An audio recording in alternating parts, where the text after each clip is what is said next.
한밤중 남편의 통화 소리에 잠이 깼습니다. 걱정 마. 내일이면 그 여자 확실히 죽어. 200평짜리 저택도 다 내 차지가 될 거고. 다음 날 시어머니는 한 통의 전화를 받았습니다. 아들이 교통사고로 사망했다는 소식을. 그날 밤 유난히 거센 비가 쏟아지고 있었습니다. 육중한 빗방울이 200평짜리 저택의 유리창을 세차게 때렸습니다. 창밖에서 들려오는 빗소리는 마치 누군가의 음산한 울음소리처럼 차갑고 서글펐습니다. 최고급 매트리스 침대에 누워 있었지만 등골이 서늘해졌고 어두컴컴한 천장을 멍하니 바라보았습니다. 벽시계는 새벽 2시를 가리키고 있었지만 남편 민주는 아직 방으로 돌아오지 않았습니다. 결혼 생활 5년 동안 오늘 밤처럼 이 집이 무서울 정도로 넓고 공허하게 느껴진 적은 없었습니다. 여자에게는 육감이 있다던가요. 특히 가정의 행복이 벼랑 끝에 섰을 때는 더욱 그렇다고들 하죠. 저는 좀처럼 잠들지 못하고 계속 뒤척였습니다. 가슴속은 불덩이처럼 뜨거웠고 속은 쓰려왔습니다. 불길한 예감은 온몸의 세포 하나하나를 파고들었고 결국 저는 자리에서 일어나 따뜻한 물이라도 마시기 위해 부엌으로 향했습니다. 저택은 어둠에 잠겨 있었고 길고 어두운 복도 끝에서 새어나오는 노란빛의 간접 조명만이 유일한 빛이었습니다. 저는 차가운 대리석 바닥 위를 맨발로 소리 없이 걸었습니다. 민준의 서재 앞을 지날 때였습니다. 문틈으로 가느다란 빗줄기가 새어나오고 있었습니다. 또 밤늦게까지 일하는구나. 평소와 같은 모습에 저는 안쓰러움과 죄책감을 동시에 느꼈습니다. 지난 5년간 저는 부잣집 며느리라는 이름으로 호의호식하며 살았지만 이 집안의 대를 이을 아이 하나 낳지 못했습니다. 시아버지인 김 회장님과 시어머니 박 여사님은 저를 대놓고 구박하셨죠. 하지만 민주는 늘 자상한 남편인 척하며 제게 너무 스트레스 받지 말라고 위로했습니다. 한때는 복이라고 여겼던 그의 가짜 다정함을 떠올리며 저는 어서 들어가 잠을 자라고 말하기 위해 문고리를 잡았습니다. 하지만 차가운 문고리에 손이 닿는 순간 저는 그 자리에 얼어붙었습니다. 안에서 목소리가 들려왔습니다. 제가 매일 듣던 따뜻하고 다정한 목소리가 아니었습니다.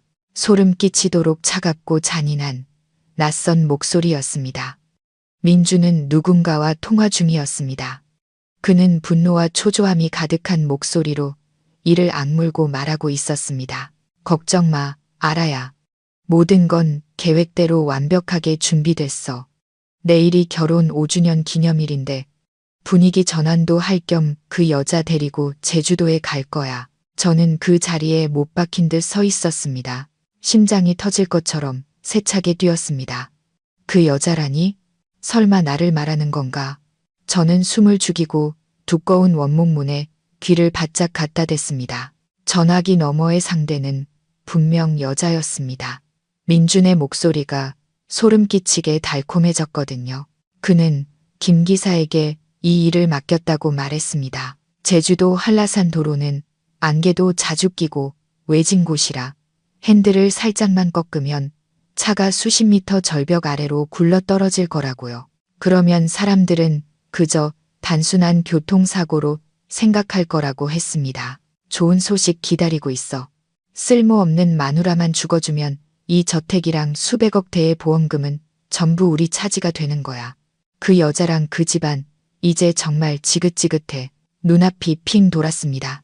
저는 비명이 터져 나오려는 것을 막기 위해 두 손으로 입을 틀어막았습니다.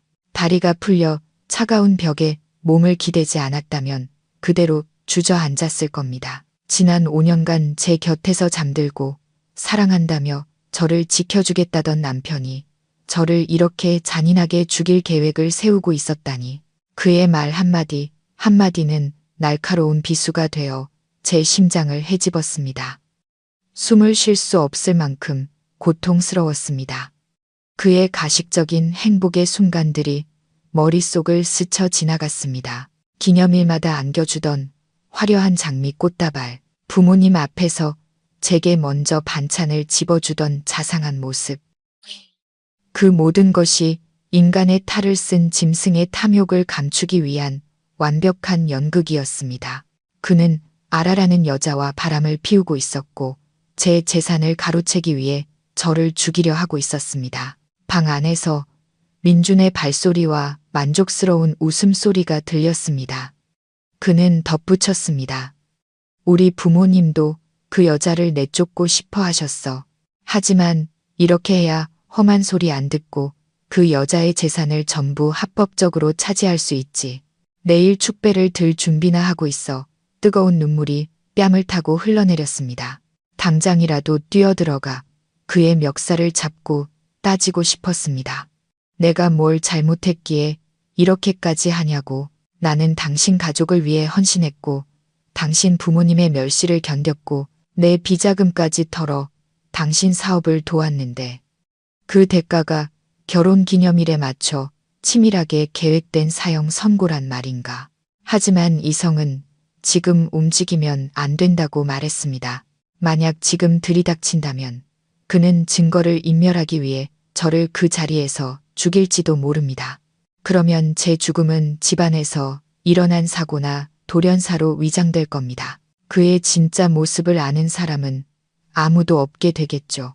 살아야 해. 살아서 저 살인자의 가면을 벗겨야 해. 나 자신을 위해, 그리고 맹목적인 사랑을 쓰레기 같은 인간에게 바쳤던 내 자신을 위해 반드시 정의를 되찾아야 했습니다. 저는 무거운 발걸음을 옮겨 침실로 돌아왔습니다. 한 걸음 한 걸음 내디딜 때마다 심장이 조여왔습니다. 침대에 누워 머리끝까지 이불을 뒤집었었습니다. 두려움과 분노로 온몸이 사시나무처럼 떨렸습니다.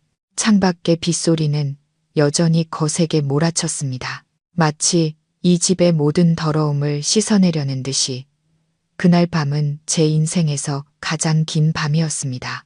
저는 죽은 듯이 잠든 척했지만 온 신경은 그의 움직임에 쏠려 있었습니다. 30분쯤 지났을까.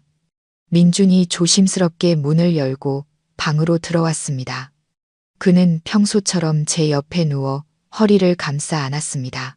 그의 손길이 닿자 온몸에 소름이 돋았고 역겨움이 목구멍까지 차올랐습니다. 저는 그를 밀쳐내지 않기 위해 입술을 피가 나도록 깨물었습니다. 그는 제 귓가에 속삭였습니다. 자기야, 잘 자. 내일은 우리에게 정말 의미 있는 날이 될 거야. 그 인사는 마치 저승사자의 작별 인사처럼 들렸습니다. 저는 눈을 질끈 감았습니다. 눈물은 안으로 흘렀고 마음속으로 굳게 맹세했습니다.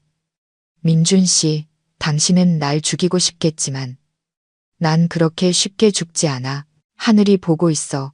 뿌린 대로 거두게 될 거야. 이 순간부터 당신의 착하고 순종적이던 아내는 죽었어. 내일 아침 눈을 뜨는 사람은 완전히 다른 서연일 거야. 당신과 당신의 가족 모두에게 이 잔인함의 대가를 치르게 할 사람.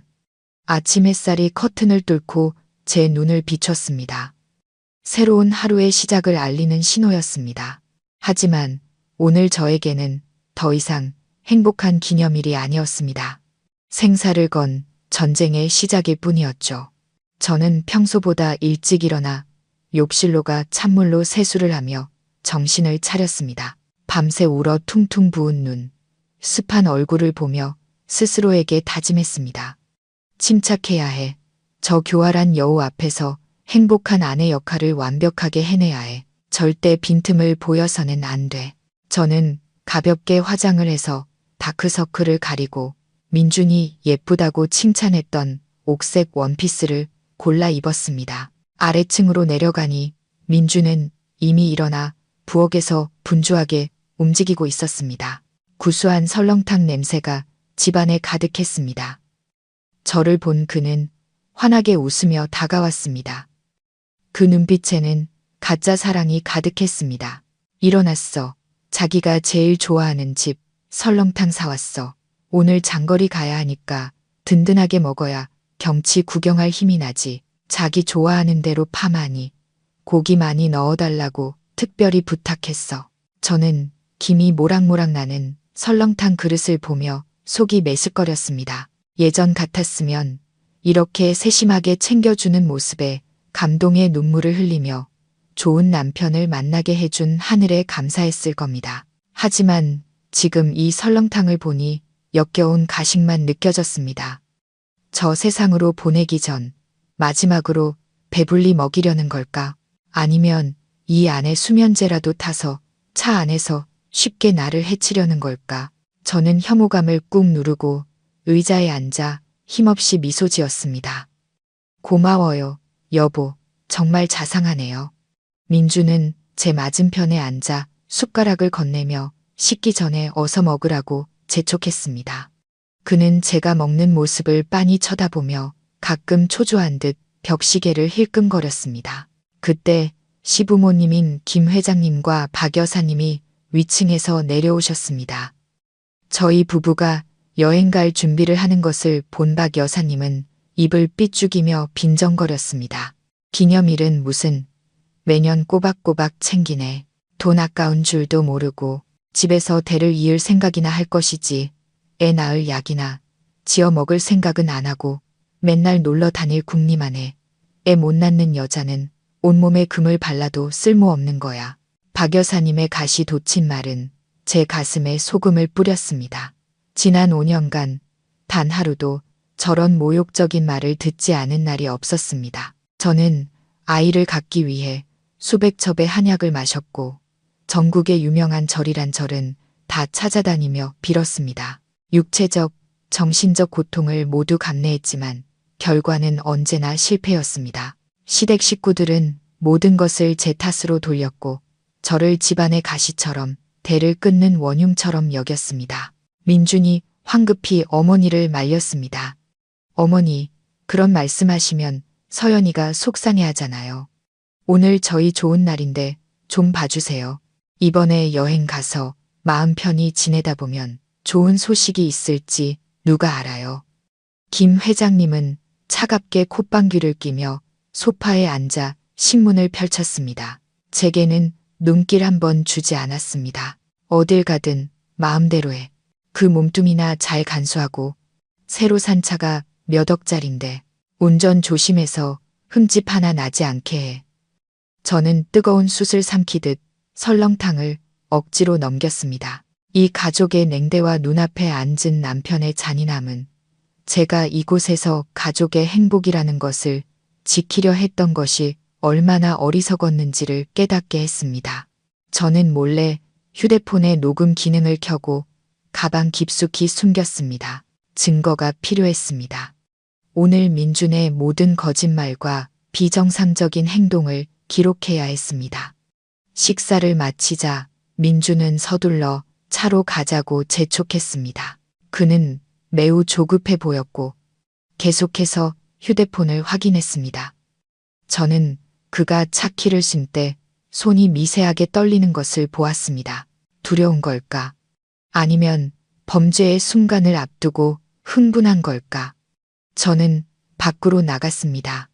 검은색의 번쩍이는 고급 세단이 저를 기다리고 있었습니다. 결혼할 때 저희 부모님이 절반을 보태주신 차였지만 명의는 민준으로 되어 있었습니다. 그는 신사처럼 차 문을 열어주었습니다. 저는 차에 오르기 전 잠시 망설였습니다. 마치 움직이는 관 속으로 들어가는 기분이었습니다. 차가 출발하기 전 저는 마지막으로 저택을 돌아보았습니다. 이곳은 한때 제 꿈이었고 제가 가꾸던 보금자리였습니다.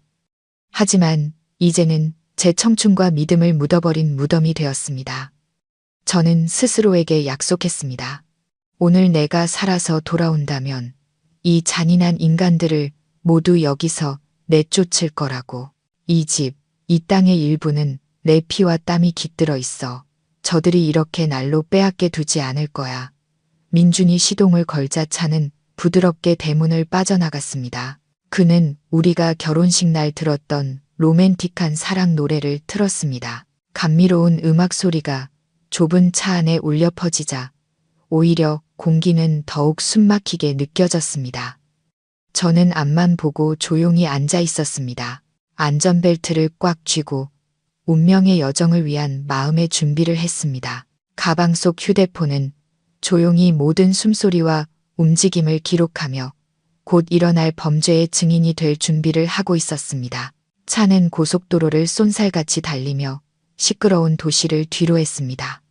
민주는 꽤 빠른 속도로 운전했고 누군가를 경계하듯 이따금 백미러를 쳐다봤습니다. 저는 조수석에 앉아 최대한 평온한 표정을 유지하며 그가 의심하지 않도록 가끔 시시콜콜한 질문을 던졌습니다. 여보, 오늘 왜 이렇게 일찍 출발해요? 점심때쯤 출발할 줄 알았는데. 민주는 화들짝 놀라며 서둘러 설명했습니다. 일찍 가야 시원하잖아. 그리고 오늘 하루를 온전히 자기랑 보내고 싶어서. 거기 가서 점심도 먹고 호수 구경도 해야지. 그의 목소리는 여전히 달콤했지만 저는 그 속에 떨림을 느낄 수 있었습니다. 차 안의 에어컨은 낮은 온도로 설정되어 있었지만 그의 이마에는 땀이 송골송골 맺혀 있었습니다. 그는 무엇을 걱정하는 걸까? 계획이 실패할까봐 두려운 걸까? 아니면 양심의 가책을 느끼는 걸까? 아니, 그 같은 인간에게 양심이 있을 리 없지. 그는 단지 계획이 탈로 날까봐 두려워하는 것뿐이었습니다. 차는 서서히 산길로 접어들었습니다. 한쪽은 깎아지른 절벽, 다른 한쪽은 아득한 낭떠러지인 구불구불한 길이 이어졌습니다. 안개가 짙어지기 시작하며 시야를 가렸습니다. 이곳이야말로 어젯밤 그가 통화에서 말했던 완벽한 사고 현장이었습니다. 심장이 더 빨리 뛰기 시작했고 등골을 타고 오싹한 한기가 흘렀습니다. 생사의 순간이 다가오고 있음을 직감했습니다. 그때 민준의 휴대폰이 울렸습니다. 그는 액정을 힐끗 보더니 안색이 확 변하며 황급히 전화를 끊었습니다. 저는 순진한 척 물었습니다. 누구예요? 왜 전화 안 받아요? 민주는 우물쭈물하며 대답했습니다. 모르는 번호야. 보험이나 부동산 광고겠지. 귀찮아서 안 받았어. 분위기 깨기 싫어서. 하지만 불과 몇 분 뒤 그의 휴대폰으로 문자가 연달아 도착했습니다. 민주는 당황한 기색이 역력했고 핸들은 흔들리기 시작했습니다. 그는 차를 갓길에 한적한 공터에 세웠습니다. 그는 제게 말했습니다. 여기서 잠깐만 기다려. 타이어 좀 확인해 보고 올게. 아까부터 차가 좀 흔들리는 것 같아서. 산길이라 위험하잖아. 저는 고개를 끄덕이며 속으로 경계를 늦추지 않았습니다. 민주는 문을 열고 내려 차 뒤쪽으로 걸어갔습니다. 백미러로 보니 그는 타이어를 확인하는 것이 아니라 몰래 누군가에게 전화를 걸고 있었습니다. 그의 모습은 매우 다급해 보였고 손짓을 해가며 격앙된 얼굴로 무언가 말하고 있었습니다. 누군가와 싸우는 것 같았습니다. 저는 조심스럽게 안전벨트를 풀고 언제든 차 문을 열고 도망칠 준비를 하며 손잡이를 꽉 쥐었습니다. 창문을 살짝 열어 엿들으려 했지만 거센 바람 소리 때문에 제대로 들리지 않았습니다. 저는 그가 전화기에 대고 소리치는 것을 들었습니다. 왜 이제 와서 딴소리야. 계약금까지 다 보냈잖아. 네가 안 하면 다른 놈 시키면 그만이야. 나한테 장난치지 마. 아무래도 고용된 살인청부업자 그 김기사라는 자에게 문제가 생긴 모양이었습니다. 돈을 더 요구하거나 다른 변수가 생긴 거겠죠. 이것이 제게는 기회였습니다. 그들의 계획에 차질이 생긴다면 저도 대처할 시간을 벌 수 있을 겁니다. 민주는 전화를 끊고 분한 듯 타이어를 세게 걷어차더니 다시 운전석으로 돌아왔습니다. 그의 얼굴은 살기가 가득했고 아까의 다정한 모습은 온데간데 없었습니다. 그는 아무 말 없이 시동을 걸고 차를 출발시켰습니다. 제가 조심스럽게 차에 문제 없어요? 라고 묻자 그는 소리쳤습니다. 아무 문제 없어. 조용히 앉아 있어. 자꾸 말 시키지 마. 머리 아프니까. 그의 갑작스러운 태도 변화는 그의 살인 계획에 문제가 생겼다는 것을 더욱 확신하게 했습니다. 차가 조금 더 달리자 민주는 갑자기 급정거를 했습니다. 우리 앞에는 트럭 한 대가 길을 막고 서 있었습니다. 온몸에 문신을 한 거구의 남자가 험악한 얼굴로 차에서 내리더니 민준에게 멈추라는 손짓을 했습니다. 민준은 얼굴이 새하얗게 질리며 무언가 욕설을 중얼거렸습니다. 그는 저를 돌아보며 말했습니다. 차 안에 가만히 있어. 문 잠그고 절대 나오지 마. 내가 내려서 무슨 일인지 보고 올게. 저는 민준의 뒷모습을 따라 시선을 옮겼습니다. 그는 낯선 남자에게 다가갔고 두 사람은 매우 험악한 분위기로 이야기를 나눴습니다. 그 남자는 민준의 얼굴을 손가락으로 가리키다가 우리 차를 가리켰습니다. 민준은 기가 죽은 듯 보였습니다. 그는 고개를 숙이고 지갑을 꺼내 남자에게 돈다발을 건넸지만 남자는 고개를 저으며 민준의 손을 뿌리치고는 그를 자신의 트럭 쪽으로 끌고 갔습니다. 저는 무슨 일이 벌어지고 있는지 몰라 당황했습니다. 저 남자가 나를 죽이기로 한 김 기사일까? 왜 민준을 위협하는 거지? 아니면 둘 다 죽이고 강도 사건으로 위장하려는 걸까? 바로 그때 그 남자가 민준을 땅바닥에 거칠게 밀치고는 우리 차에 올라탔습니다. 그가 시동을 걸자 저는 비명을 지르며 차문을 열고 뛰어내리려 했지만 아까 운전석에서 잠근 중앙 잠금 장치 때문에 문이 열리지 않았습니다. 낯선 남자는 저를 돌아보며 음흉한 미소를 지었습니다. 누런이가 정말 역겨웠습니다. 그가 말했습니다. 예쁜 아가씨, 가만히 앉아 있어. 내 남편이 너랑 이 차를 나한테 넘겼거든. 오늘 내가 평생 잊지 못할 여행을 시켜주지. 차는 제 절망을 비웃듯 쏜살같이 달려나갔습니다. 저는 뒷유리창을 통해 뒤를 돌아보았습니다. 민준이 비틀거리며 일어나 차를 따라오다가 이내 길바닥에 주저앉아 무력하게 차를 바라보는 모습이 보였습니다. 하지만 잠깐, 그때 민준의 눈빛은 저를 걱정하는 눈빛이 아니었습니다. 재산을 잃은 것에 대한 극도의 공포였습니다. 그는 차를 잃을까봐, 보험금이라는 돈벌이 수단인 저를 잃을까봐 두려워했을 뿐 부부간의 정은 조금도 없었습니다. 차는 구불구불한 산길을 미친 듯이 질주했습니다. 남자는 끔찍한 속도로 차선을 넘나들며 난폭 운전을 했습니다. 그에게서는 지독한 술 냄새가 났고 그는 의미 없는 말을 중얼거렸습니다. 그는 민준을 향해 비겁한 놈이라며 욕설을 퍼부었습니다. 아내를 죽여달라고 사주해 놓고 돈은 깎으려 했다고요. 그는 오늘 부부 둘 다에게 본때를 보여주겠다며 이 차는 빚 대신 자기가 가질 것이고 저는 나중에 알아서 처리하겠다고 말했습니다. 저는 이것이 더 이상 민준의 시나리오가 아니라는 것을 깨달았습니다. 이 김기사라는 자가 민준을 배신했거나 술에 취해 이성을 잃은 것이었습니다. 제 목숨은 이제 술에 취한 미치광이의 손에 달려 있었습니다. 저는 간신히 평정심을 되찾고 탈출할 방법을 찾았습니다. 제 손에 아직 휴대폰이 있는 것을 확인했지만 이곳은 신호가 잡혔다 끊어지기를 반복했습니다. 저는 변호사인 친구 지혜에게 몰래 위치 정보와 함께 짧은 메시지를 보냈습니다. 살려줘. 제주도 산길. 차를 빼앗겼어. 메시지를 보내는 순간 차가 심하게 흔들렸습니다. 술 취한 운전자는 급커브 길에서 핸들을 제어하지 못했고 차는 그대로 가드레일을 들이받고 절벽 아래로 굴러떨어졌습니다. 쇠가 찢어지는 굉음과 함께 유리창이 산산조각 났습니다. 눈앞에 세상이 뒤집혔고 차는 몇 바퀴를 구른 뒤 허공으로 곤두박질 쳤습니다. 그 끔찍한 순간 저는 시골에 계신 늙은 부모님과 아직 풀지 못한 억울함만을 떠올렸습니다. 저는 눈을 감고 운명의 모든 것을 맡겼습니다. 거대한 폭발음과 함께 모든 것이 어둠 속으로 사라졌습니다. 저는 더 이상 아무것도 알 수 없었습니다. 저는 온몸이 찢어지는 듯한 고통 속에서 정신을 차렸습니다. 뼈가 산산조각 난 것 같았습니다. 풀과 흙냄새, 그리고 매캐한 기름 냄새가 코를 찔러 기침이 터져 나왔습니다. 눈을 뜨자 하늘을 가린 빽빽한 나뭇잎들이 보였습니다.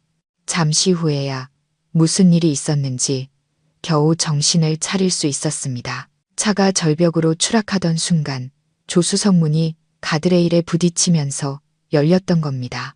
저는 차 밖으로 튕겨 나와 절벽 중턱의 무성한 덤불 위로 떨어졌습니다. 그리고 차와 술 취한 운전자는 저 아래 깊은 계곡으로 추락한 것이었습니다. 저는 팔다리를 움직여 보았습니다. 다행히 온몸에 찰과상을 입고 고통스러웠지만 뼈가 부러지지는 않은 것 같았습니다. 저는 나무 뿌리를 붙잡고 조금씩 기어올라 길 위로 향했습니다. 절벽 아래를 내려다보니 시커먼 연기가 피어오르고 있었고 간간히 폭발음이 들렸습니다. 김 기사는 죽은 것이었습니다. 민준이 파놓은 함정에 저 대신 그가 빠져 죽은 셈이었죠. 겨우 길가에 올라서자 멀리서 구급차와 경찰차의 사이렌 소리가 들려왔습니다. 저는 급히 큰 바위 뒤로 몸을 숨겼습니다. 지금 당장 모습을 드러낼 수는 없었습니다. 민준이 어디에 있는지 그리고 그가 앞으로 어떤 연극을 펼칠지 알아야 했습니다. 저는 재킷 주머니를 더듬었습니다. 휴대폰 액정은 깨졌지만 다행히 작동은 됐습니다. 저는 떨리는 손으로 지혜에게 전화를 걸었습니다. 전화기 너머에서는 걱정으로 잠긴 지혜의 목소리가 바로 들려왔습니다. 지혜야, 나야, 나 살아있어. 30분쯤 뒤 지혜가 현장을 통제하는 경찰들의 눈을 피해 외진 커브길에서 저를 태웠습니다. 흙과 피로 범벅이 된 제 모습을 본 지혜는 소리내어 울기 시작했습니다. 그녀는 저를 지인의 개인 병원으로 데려가 상처를 치료해 주었고 앞으로 펼쳐질 흥미진진한 연극을 위해 제가 살아있다는 사실을 절대 비밀로 하라고 당부했습니다. 한편 호화로운 저택에서는 박 여사님이 푸짐한 점심상을 차리고 있었습니다. 그녀는 콧노래를 부르며 그릇을 정리했습니다. 지금쯤이면 꼴 보기 싫은 며느리가 아들의 인생에서 사라졌을 거라 생각하며 기뻐하고 있었죠. 그때 요란하게 전화벨이 울렸습니다. 박 여사님은 앞치마에 손을 닦고 수화기를 들었습니다. 전화기 너머에서는 경찰의 무거운 목소리가 들려왔습니다. 네, 김민준 씨 댁 맞습니까? 안타까운 소식을 전하게 되어 유감입니다만 해당 차량이 방금 제주도 산길에서 추락 사고를 당했습니다. 운전자는 현장에서 사망했고 시신이 심하게 훼손되어 신원 확인을 위해 가족분들이 급히 와주셔야겠습니다. 그 말을 듣는 순간 박 여사님의 다리에 힘이 풀렸습니다. 수화기가 손에서 미끄러져 바닥에 떨어지며 산산조각 났습니다. 그녀는 아무 말도 못한 채 소파 위로 쓰러져 기절했습니다. 거실에서 차를 마시던 김 회장님이 소리를 듣고 달려와 아내가 쓰러진 것을 보고는 황급히 사람들을 불렀습니다. 정신을 차린 박 여사님은 아들 이름을 부르며 비통하게 울부짖었습니다. 아이고, 민준아, 내 아들아, 왜 엄마를 두고 먼저 갔니? 아이고, 내 아들아. 온 집안이 발칵 뒤집혔습니다. 김 회장님은 애써 침착함을 유지하려 했지만 그의 얼굴도 핏기 하나 없이 하얗게 질려 있었습니다. 청천벽력 같은 소식에 노부부는 완전히 무너져 내렸습니다. 그들은 차 주인이 민준이고 민준이 제주도로 간다고 했으니 당연히 운전자가 민준이라고 생각했습니다. 운명의 장난이 일어났다는 사실은 꿈에도 모른 채 말이죠. 지혜가 저를 저택 대문 앞에 내려주었습니다. 마침 김 회장님이 박 여사님을 부축하며 병원으로 가기 위해 차에 오르던 참이었습니다. 제가 차에서 내리자 옷은 찢어지고 온몸에 붕대를 감았지만 멀쩡히 살아있는 제 모습을 본 두 사람은 귀신이라도 본 듯 그 자리에 굳어버렸습니다. 박 여사님은 눈을 동그랗게 뜨고 저를 손가락질하며 더듬거렸습니다. 너 사람이냐, 귀신이냐, 내가 왜 여기 있어? 우리 민준이는 어디 있느냐고. 저는 슬픈 척 울음을 터뜨리며 박 여사님 앞에 무릎을 꿇었습니다. 어머니, 너무 무서웠어요. 강도를 만났어요. 그 강도가 민준 씨를 길에 밀쳐버리고 저를 데리고 갔어요. 다행히 차가 절벽으로 떨어지기 전에 저는 뛰어내렸어요. 민준 씨는 아직 그 산길에 있을 거예요. 제 말을 들은 박 여사님은 죽다 살아난 사람처럼 황급히 기사에게 운전하라고 재촉했습니다. 저도 그들과 함께 차에 올라탔습니다. 마음속으로는 차가운 미소를 지으며 이 연극은 이제 막 시작되었을 뿐이니까요. 가족이 탄 차는 제주도 종합병원으로 향했습니다. 가는 내내 박 여사님은 아들이 무사하기만을 빌며 울부짖었습니다. 그녀는 제가 어디를 다쳤는지, 얼마나 아픈지는 단 한마디도 묻지 않았습니다. 그녀의 눈에 제 목숨은 민준의 발톱만도 못했던 것이죠. 저는 차 한 구석에 조용히 앉아 시댁 식구들의 가식적이고 이기적인 걱정을 지켜보았습니다. 병원에 도착하자 영안실 주변은 무거운 분위기에 휩싸여 있었습니다. 포르말린 냄새가 코를 찔렀습니다. 교통경찰 한 분이 나와 저희를 맞았습니다. 그는 가족에게 위로의 말을 건네고 시신을 확인하기 위해 저희를 안으로 안내했습니다. 차가운 침대 위에는 사람의 형체를 알아볼 수 없을 정도로 새까맣게 타버린 시신이 흰 천에 덮여 있었습니다. 그 옆에는 불에 타지 않은 유류품들이 놓여 있었습니다. 악어 가죽 지갑과 다이아몬드가 박힌 금장 롤렉스 시계였습니다. 박 여사님은 그 시계를 보자마자 비명을 지르며 까맣게 탄 시신을 부둥켜 안았습니다. 이건 우리 민준이 시계야. 내 아들이 틀림없어. 아이고, 내 아들아. 왜 이렇게 끔찍하게 죽었니? 그녀는 거의 실신할 정도로 통곡했고 간호사 2명이 부축해야 겨우 서 있을 수 있었습니다. 김 회장님도 옆에서 눈시울을 붉히며 불에 그을린 지갑을 떨리는 손으로 쓰다듬었습니다. 저는 뒤에 서서 형언할 수 없는 희열을 느꼈습니다.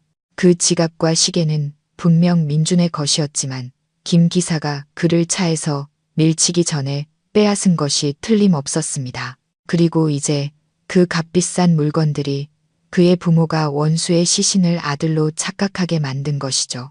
비극적인 분위기가 절정에 달했을 때 영안실 문이 열리고 한 남자가 들어섰습니다.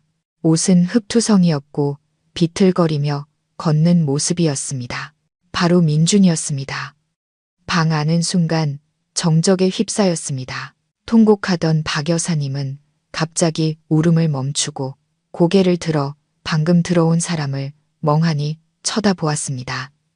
김 회장님은 믿을 수 없다는 듯 계속 눈을 비볐습니다. 그리고 민준은 멀쩡히 서서 차가운 눈빛으로 자신을 보고 있는 저를 발견하고는 화들짝 놀라 뒤로 물러섰습니다. 그의 얼굴은 핏기 하나 없었고 입술을 달싹이며 말을 잇지 못했습니다. 서연아, 내가 어떻게 죽은 게 아니었어. 박 여사님이 가장 먼저 정신을 차렸습니다. 그녀는 민준에게 달려가 온몸을 더듬으며 기쁨의 눈물을 터뜨렸습니다. 아들아, 내가 살아있었구나. 그럼 저 시신은 누구니? 엄마는 너를 잃은 줄만 알았어. 민준은 여전히 정신을 차리지 못하고 두려움과 의심이 가득한 눈으로 저를 뚫어져라 쳐다봤습니다. 그는 차가 절벽 아래로 떨어져 박살이 났는데 어떻게 제가 여기에 서 있을 수 있는지 이해하지 못했습니다. 저는 그에게 다가가 손을 잡았습니다. 목소리는 떨렸지만 저는 그의 손을 아플 정도로 꽉 쥐었습니다. 여보, 다행이에요. 무사했군요. 저는 강도들이 당신을 해친 줄만 알았어요. 저는 차가 떨어지기 전에 운 좋게 뛰어내렸어요. 하늘이 우리 부부를 도왔나 봐요. 그렇죠. 민주는 이마에 식은땀을 흘리며 마지못해 고개를 끄덕였습니다. 그는 아내를 죽이려던 계획이 처참하게 실패했을 뿐만 아니라 비싼 차까지 잃고 하마터면 부모님 손에 장례를 치를 뻔했다는 사실을 깨달았습니다. 그때 경찰이 물었습니다. 그럼 사망한 이 남성은 누구입니까? 왜 김민준 씨의 지갑과 시계를 가지고 있었죠? 민준은 당황하며 눈알을 굴려 거짓말을 지어냈습니다. 저 형사님, 그놈은 강도입니다. 제 차를 막고 저를 기절시킨 뒤에 차와 귀중품을 모두 빼앗아 달아났습니다. 아마 술에 취해서 혼자 절벽으로 떨어진 것 같습니다. 저는 옆에 서서 속으로 비웃었습니다. 그의 뻔뻔한 거짓말에 감탄이 나올 지경이었습니다. 하지만 그는 이 연극의 감독이 더 이상 자신이 아니라는 사실을 모르고 있었습니다. 간단한 신원 확인 절차를 마친 뒤 우리 가족은 자세한 진술을 위해 경찰서로 가게 되었습니다. 민주는 조사관 앞에 앉아 불안한 듯 손을 떨었습니다. 그는 대담한 강도 사건의 피해자인 척 연기했지만 이마에 맺힌 땀방울과 불안한 눈빛은 그의 속마음을 고스란히 드러내고 있었습니다. 경찰은 강도의 인상착의와 사건 경위에 대해 매우 상세하게 물었습니다. 민주는 갑작스러운 공격을 받아 얼굴을 제대로 기억하지 못하며 덩치가 큰 남자였다고 둘러댔습니다.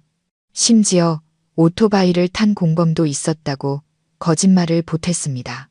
저는 옆에 앉아 가끔씩 세부 사항을 보충하는 척하며 그를 궁지로 몰아넣었습니다. 여보, 제가 기억하기로는 그 남자가 차를 세웠을 때 당신이 돈다발을 건넸잖아요. 두 분이 꽤 오랫동안 이야기하는 것 같았는데 지갑도 직접 건네주지 않았나요? 왜 강도라고 하세요? 민주는 저를 돌아보며 위협적인 눈빛으로 쏘아붙였습니다. 당신 여자가 뭘 안다고 그래? 그때는 너무 놀라서 목숨이라도 건지려고 돈을 준 거야. 괜히 쓸데없는 소리에서 경찰 수사에 혼란 주지 마. 경찰은 의심스러운 눈초리로 민준을 쳐다보더니 제게 돈을 건네는 장면에 대해 더 자세히 물었습니다. 저는 겁먹은 척 민준의 뒤에 숨으며 너무 놀라서 잘못 기억한 것 같다고 중얼거렸습니다.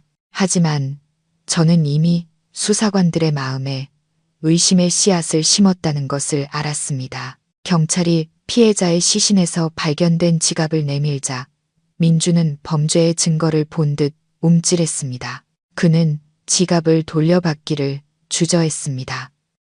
그 안에는 그의 신분증뿐만 아니라 김 기사와의 검은 거래와 관련된 무언가가 들어있을지도 몰랐기 때문입니다. 그는 서둘러 말했습니다. 그냥 증거물로 가지고 계십시오. 수사가 다 끝나면 돌려주셔도 됩니다. 경찰서를 나오자 민주는 죽다 살아난 사람처럼 안도의 한숨을 내쉬었습니다. 하지만 문을 나서자마자 그는 분노에 찬 눈으로 저를 돌아보았습니다. 집에 도착하자마자 그는 저를 방으로 끌고 들어가 문을 잠갔습니다. 그는 제 얼굴에 자기 얼굴을 바짝 들이대고 으르렁거렸습니다. 너 똑똑히 들어. 오늘 일에 대해 누구에게든 한마디라도 더 짓거리면 나 원망하지 마. 저는 예전처럼 두려워하지 않고 그의 눈을 똑바로 쳐다보았습니다. 저는 태연하게 대답했습니다. 왜 그렇게 예민하게 굴어요? 저는 당신 아내인데 당신 편을 들어야죠. 하지만 조심하는 게 좋을 거예요. 경찰들 아주 똑똑해서 쉽게 속지 않을 테니까. 그리고 불에 타 죽은 그 남자. 왠지 낯이 익어요. 예전에 어느 카페에서 당신이랑 이야기하는 걸 본 것 같은데. 민주는 화들짝 놀라며 제게서 한 발짝 물러섰습니다. 그는 더듬거리며 말했습니다. 네, 네가 잘못 본 거야. 난 사업하는 사람이지. 그런 조폭 같은 놈들이랑 엮일 일 없어. 그는 제가 무언가 알고 있을까봐 두려워하고 있었습니다. 의심과 공포가 그의 마음을 갉아먹기 시작했습니다. 그는 지금 저를 함부로 대할 수 없었습니다. 제가 유일한 생존자이자 언제든 그를 무너뜨릴 수 있는 진실을 쥔 사람이었으니까요. 집에 돌아오자 저택 전체에 무거운 침묵이 흘렀습니다. 민주는 무사히 돌아왔지만 수억 원짜리 고급 차는 사라졌고 경찰서까지 들락거린 일로 김 회장님과 박 여사님은 안절부절 못했습니다. 옷을 갈아입고 쉬기도 전에 시부모님은 저희 부부를 거실로 불러 긴급 가족회의를 열었습니다. 박 여사님은 벨벳 소파에 앉아 염주를 돌리면서도 독서를 퍼부었습니다. 올해 우리 민준이 애군이 제대로 꼈구나. 재산 잃은 건 그렇다 쳐도 하마터면 목숨까지 잃을 뻔했어. 그 원인이 다 저 살기 등등한 며느리 때문이야. 저게 이 집에 들어온 뒤로 되는 일이 하나도 없어. 손주 하나 못 낳더니 이제는 집안의 풍파까지 일으키고 김 회장님도 아내의 말에 동조하며 심각한 표정으로 파이프를 잿더리에 탁탁 털었습니다. 네, 어머니 말이 맞다. 수억짜리 차가 날아갔고 경찰 조사까지 받고 있으니 혹시라도 집안에 해가 될까 걱정이구나. 내 생각은 이렇다. 액땜도 하고 가족 재산을 지키기 위해 서연이 네가 재산 포기 각서에 서명을 해야겠다. 이 저택과 교회에 있는 땅 몇 개는 일단 우리 부부 명의로 해놓자. 모든 일이 조용해지면 그때 다시 얘기하자. 저는 그 말을 듣고 피가 거꾸로 솟는 것 같았지만 애써 분노를 억눌렀습니다. 결국 저들은 저를 불행의 원인으로 몰아가며 재산을 빼앗으려 했던 겁니다. 민준에게 무슨 일이 생기거나 제가 이혼하며 재산 분할을 요구할까봐 지금 당장 저의 모든 권리를 박탈하려 한 것이죠. 민준은 옆에서 아내를 변호하는 말 한마디 없이 침묵했습니다. 그는 고개를 숙이고 있었지만 아마 머릿속으로는 비슷한 생각을 하고 있었을 겁니다. 심지어 부모님이 저를 압박해서 빨리 서명을 받아내길 바라고 있었을지도 모릅니다. 그래야 나중에 또다시 제 목숨을 노릴 필요가 없을 테니까요. 박 여사님은 미리 준비해 둔 각서와 펜을 제 앞으로 밀었습니다. 서명해라. 어서 서명해서 이 어미 마음 좀 편하게 해다오. 내가 용한데 가서 물어보니 이렇게 해야 우리 민준이 목숨을 지킬 수 있다더라. 네가 남편을 생각한다면 망설이지 마라. 저는 각서를 들어 훑어보았습니다. 내용은 명확했습니다. 본인은 혼인 기간 중 형성된 모든 공동 및 개인 재산에 대한 권리를 자발적으로 포기하며 모든 처분권을 시부모님께 위임한다. 정말 끝없는 탐욕이었습니다. 저는 세 사람의 탐욕스러운 얼굴을 쳐다본 뒤 조용히 각서를 테이블 위에 내려놓았습니다. 저는 부드럽지만 단호한 목소리로 말했습니다. 아버님, 어머님, 민준 씨 걱정하시는 마음은 알겠지만 재산 문제는 중대한 일이고 법으로 명확히 규정되어 있습니다. 그리고 저와 민준 씨는 아직 법적인 부부인데 왜 번거롭게 명의를 이전해야 하죠? 제가 이 집을 빼앗을까봐 두려우신 건가요? 박 여사님은 책상을 치며 소리쳤습니다. 어디서 말대꾸야. 이 집은 우리 민준이가 번 돈으로 산 거야. 네가 보탠 게 뭐가 있다고 권리를 주장해? 5년 동안 빌부터 산 것만으로도 부족해. 서명하라고 할 때에 안 하면 당장 이 집에서 나가. 거실의 공기는 끊어지기 직전에 기타 줄처럼 팽팽해졌습니다.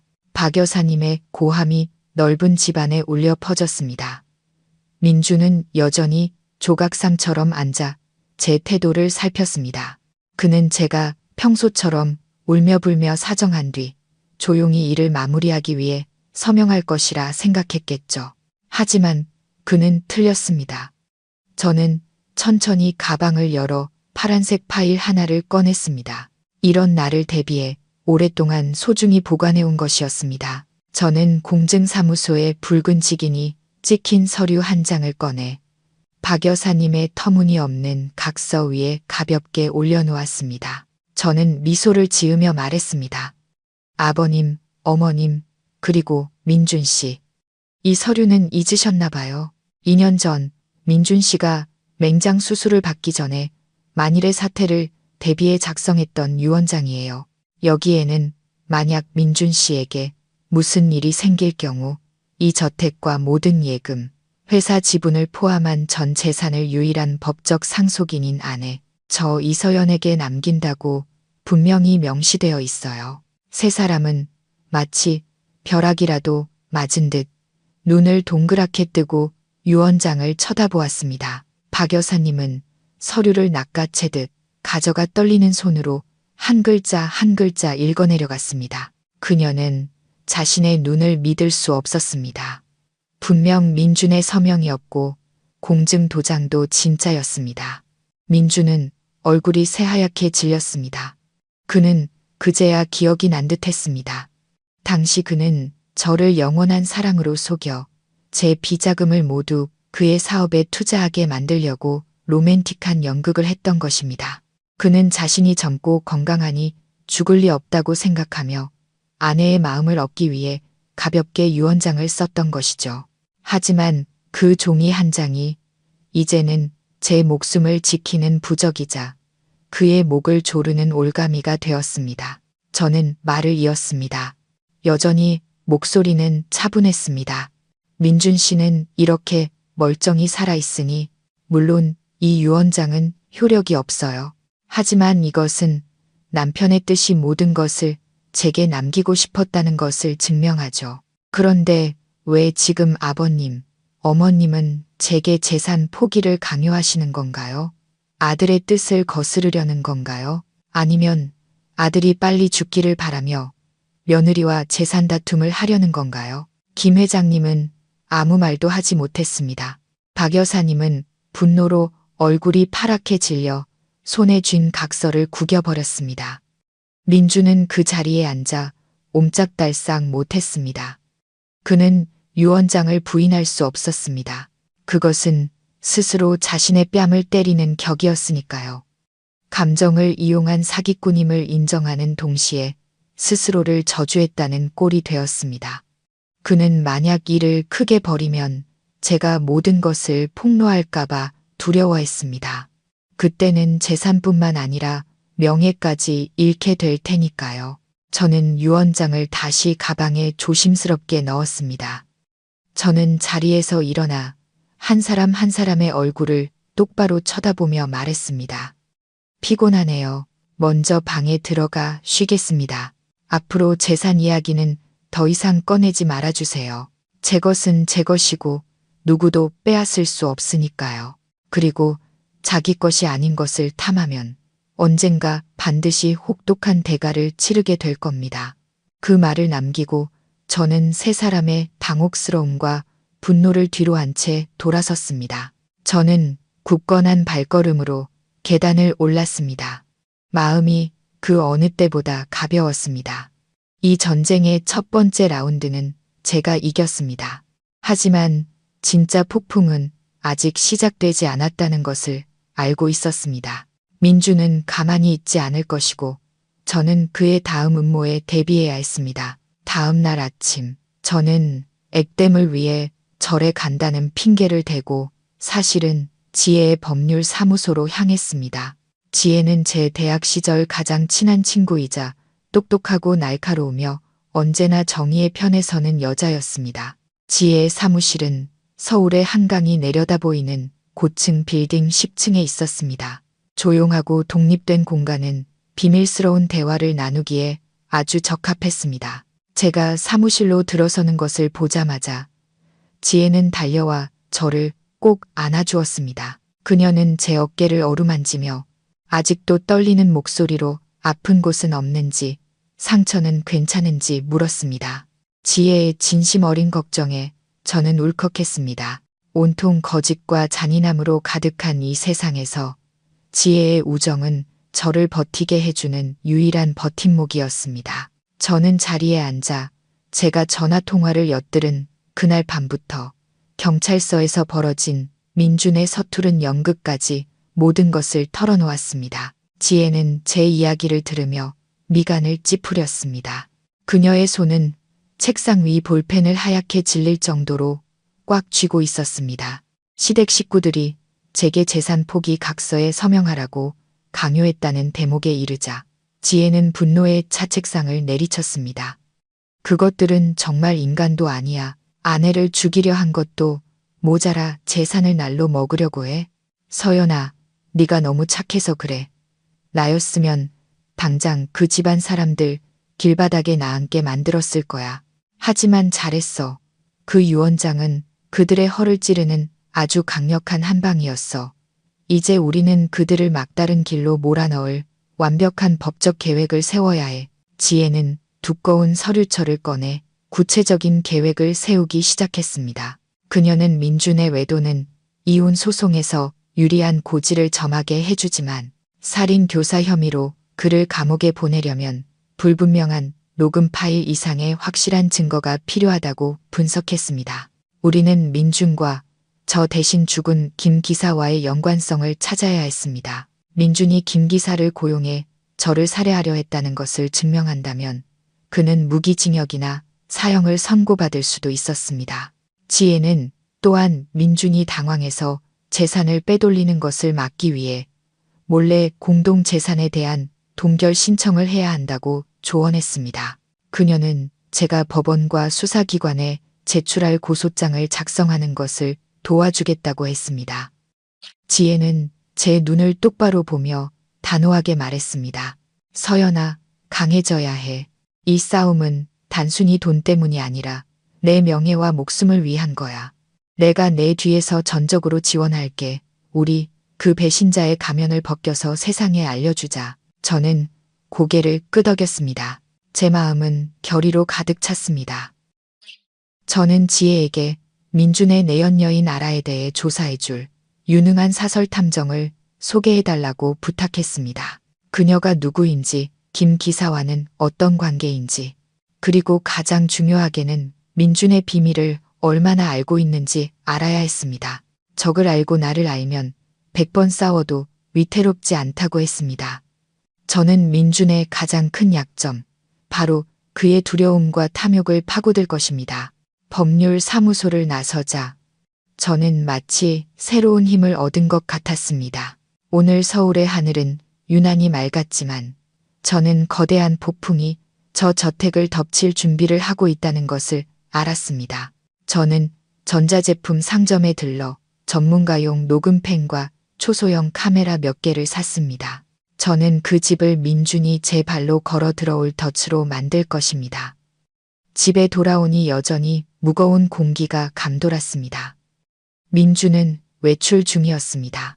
아마도 교통사고건을 무마하기 위해 손을 쓸어 다녔거나 내연녀를 만나 다음 계획을 짜고 있겠죠. 김 회장님과 박 여사님은 방에 틀어박혀 어떻게 하면 제게서 재산을 빼앗을지 의논하고 있을 겁니다.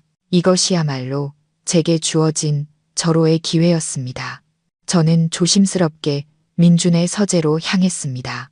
이 방은 평소에는 저조차도 출입이 금지된 곳이었습니다. 민준은 청소도 못하게 했고 외출할 때마다 항상 문을 굳게 잠갔습니다. 하지만 오늘은 너무 당황하고 서두른 탓인지 문을 잠그는 것을 잊은 모양이었습니다. 저는 조심스럽게 문고리를 돌렸습니다. 찰칵하는 소리와 함께 문이 열리자 심장이 세차게 뛰었습니다. 방 안에는 담배와 독한 술 냄새가 가득했습니다. 책상 위에는 서류들이 어지럽게 널려 있어 주인의 혼란스러운 심리 상태를 보여주는 듯했습니다. 저는 어지러운 서류에는 신경 쓰지 않고 벽에 걸린 가을 풍경 유화 그림으로 곧장 다가갔습니다. 그 그림 뒤에는 최신형 벽 금고가 숨겨져 있었습니다. 저는 금고 앞에 서서 심호흡을 했습니다. 민준은 의심이 아주 많은 사람이었습니다. 그는 금고 비밀번호를 자주 바꿨지만 절대 잊지 않는 한 가지가 있었습니다. 바로 그가 미신을 매우 믿는다는 것이었죠. 그는 좋은 기업과 관련된 숫자가 행운과 재물을 가져다 준다고 믿었습니다. 예전에 그는 제게 우리가 처음 데이트한 날이 자기 인생 최고의 행운의 날이었다고 자랑한 적이 있었습니다. 그날 큰 계약을 성사시켰기 때문이었죠. 저는 떨리는 손으로 숫자 키패드에 6년 전 첫 데이트 날짜를 눌렀습니다. 2018년 10월 12일 삐 소리와 함께 신호등이 빨간색에서 초록색으로 바뀌었고 금고 문이 천천히 열렸습니다. 저는 기쁨의 소리를 지를 뻔했지만 황급히 입을 막았습니다. 그의 잠재의식 속에서는 여전히 그날이 행운의 날이었지만 아이러니하게도 바로 그 숫자가 오늘 그를 지옥으로 이끄는 문을 열게 된 것입니다. 금고 안에는 고액권, 현금 다발과 외화, 금괴, 그리고 부동산 서류들이 가득했습니다. 하지만 제 눈길을 끈 것은 돈이나 금이 아니라 한쪽 구석에 놓인 검은색 가죽 수첩과 작은 USB였습니다. 저는 수첩을 들어 훑어보았습니다. 그것은 그의 회사의 비자금 장부였습니다. 수십억 원에 달하는 금액들이 A 상무님 선물, B 프로젝트 로비 자금, C 인허가 비용 등으로 기록되어 있었습니다. 저는 황급히 USB를 민준의 노트북에 꽂아 확인했습니다. 화면에는 비밀 회계 파일과 유령 계약서, 그리고 그가 뇌물을 건넨 공무원들의 명단이 담긴 폴더들이 나타났습니다. 특히 블랙펀드라는 이름의 폴더에는 그가 재산을 빼돌리고 탈세하기 위해 타인 명의로 개설한 해외은행 계좌 정보가 들어 있었습니다. 바로 이거야. 이것이야말로 민준을 살인 교사 혐의뿐만 아니라 횡령과 뇌물수수 혐의로 감옥에 보낼 수 있는 결정적인 증거였습니다. 이 증거들이라면 그는 모든 것을 잃게 될 것입니다. 경력은 끝장나고 명예는 땅에 떨어지겠죠. 저는 재빨리 USB의 모든 데이터를 제 휴대폰에 복사하고 클라우드에 업로드했습니다. 그리고는 휴대폰으로 검은 수첩의 모든 페이지를 촬영했습니다. 모든 일을 마친 뒤 저는 조심스럽게 모든 것을 제자리에 돌려놓고 금고 문을 닫고 그림을 바로 걸었습니다. 컴퓨터의 흔적을 지우고 금고 키패드의 지문도 깨끗이 닦았습니다. 서재를 나와 문을 닫는 순간 민준의 차가 대문 앞에 멈추는 소리가 들렸습니다. 저는 황급히 침실로 달려갔습니다. 심장이 터질 것처럼 뛰었습니다. 저는 침대에 누워 이불을 덮고 잠든 척했습니다. 잠시 후 민준이 문을 열고 들어왔습니다. 그는 한동안 저를 쳐다보더니 한숨을 쉬고 욕실로 들어갔습니다. 물소리가 제 거친 숨소리를 감춰주었습니다. 저는 남편의 범죄 증거가 가득 담긴 휴대폰을 꽉 쥔 채 누워 있었습니다. 마음속으로 되뇌었습니다. 민준 씨, 당신의 끝이 다가오고 있어. 3일 후 지혜가 소개해준 탐정이 김 기사의 신상과 아라와의 관계에 대한 두꺼운 보고서를 보내왔습니다. 그 안의 정보는 저를 경악하게 했고 민준의 비열함에 다시 한번 치를 떨게 했습니다. 김 기사의 본명은 김태수, 전과 기록이 있는 조폭으로 6개월 전에 출소했습니다. 놀라운 것은 김태수가 바로 민준의 내연녀 아라의 먼 친척 오빠라는 사실이었습니다. 아라는 단순히 남의 가정을 파괴한 상간녀일 뿐만 아니라 민준에게 자신의 친척을 고용해 그의 아내를 죽이도록 중개한 공범이었던 것입니다. 정말 천생연분의 악마 커플이었습니다. 탐정은 또한 민준이 사고 발생 이틀 전에 김태수에게 5억 원을 송금한 은행 거래 내역 사본을 보내왔습니다. 송금 내용은 건축 자재 구입비라고 적혀 있었지만 알코올 중독자인 백수 김태수가 무슨 수로 건축 회사를 운영하겠습니까? 이것이야말로 민준의 살인 교사를 입증하는 빼도 박도 못할 증거였습니다. 저는 보고서의 글자들을 몇 번이고 다시 읽었습니다. 등골이 오싹했습니다. 그들은 이렇게나 치밀하게 계획을 세웠고 심지어 가족을 이용해 잔인한 범죄를 저지르려 했습니다. 만약 그날 김태수가 돈을 더 요구하지 않았거나 술에 취해 일을 망치지 않았다면 저는 지금쯤 저 차가운 절벽 아래서 원혼이 되어 떠돌고 있었을 겁니다. 그리고 그들은 제 피와 땀이 섞인 재산 위에서 축배를 들고 있었겠죠. 지혜에게서 전화가 왔습니다. 목소리가 매우 흥분되어 있었습니다. 서연아. 방금 김태수가 살던 동네 보건소에서 그의 진료 기록을 확인했어. 그는 간질 병력이 있고 심각한 알코올 중독자였어. 민준이 그런 정신이 온전치 않은 사람에게 운전을 맡겨 사고를 일으키게 한 것은 완벽한 우발적 사고로 위장하려 했다는 증거야. 하지만 하늘이 도왔지. 바로 그 불안정한 상태가 김태수를 죽이고 내 목숨을 살린 거야. 저는 지혜에게 이 증거들을 아직 공개하지 말아달라고 부탁했습니다. 저는 민준과 아라가 김태수의 죽음이라는 큰 문제 앞에서 어떻게 대처하는지 보고 싶었습니다. 분명 아라는 친척 오빠가 죽었는데 제대로 된 보상을 받지 못하면 가만히 있지 않을 것입니다. 그리고 민준은 자신의 범죄가 드러날까 두려워 아라의 입을 막으려 하겠죠. 그들의 이해관계 충돌이 바로 제가 판을 뒤집을 수 있는 지렛대가 될 것입니다. 그날 밤 저는 민준이 몰래 발코니로 나가 통화하는 것을 보았습니다. 저는 커튼 뒤에 숨어 원격으로 녹음을 시작했습니다. 민준의 목소리는 거칠었지만 애써 화를 억누르고 있었습니다. 내가 말했지. 난 아무것도 모른다고. 김 기사가 스스로 저지른 일이야. 날 끌어들이지 마. 돈은 이미 충분히 보냈어. 그가 죽은 건 자기 운이 나빴던 거지. 나랑 무슨 상관이야. 계속 귀찮게 굴면 지원 끊어버릴 줄 알아. 전화기 너머의 아라는 울거나 협박하는 것 같았습니다. 민주는 점점 더 평정심을 잃어갔습니다. 그는 상처 입은 짐승처럼 머리를 쥐어뜯으며 서성였습니다. 마지막으로 그는 차갑게 한마디를 내뱉었습니다. 알았어. 내일 오후에 늘 가던 카페에서 만나. 장례비로 좀 더 챙겨줄 테니 혼자 와. 그리고 장난칠 생각 마. 저는 녹음을 끄고 입꼬리를 올렸습니다. 물고기가 미끼를 물었습니다. 내일은 아주 재미있는 날이 될 것 같았습니다. 저는 지혜에게 문자를 보내 장비를 준비해 달라고 했습니다. 내일 우리는 아주 재미있는 연극을 보러 갈 것이라고. 그 카페는 조용한 골목 깊숙한 곳에 위치해 있어 은밀한 만남을 갖기에 아주 좋은 장소였습니다.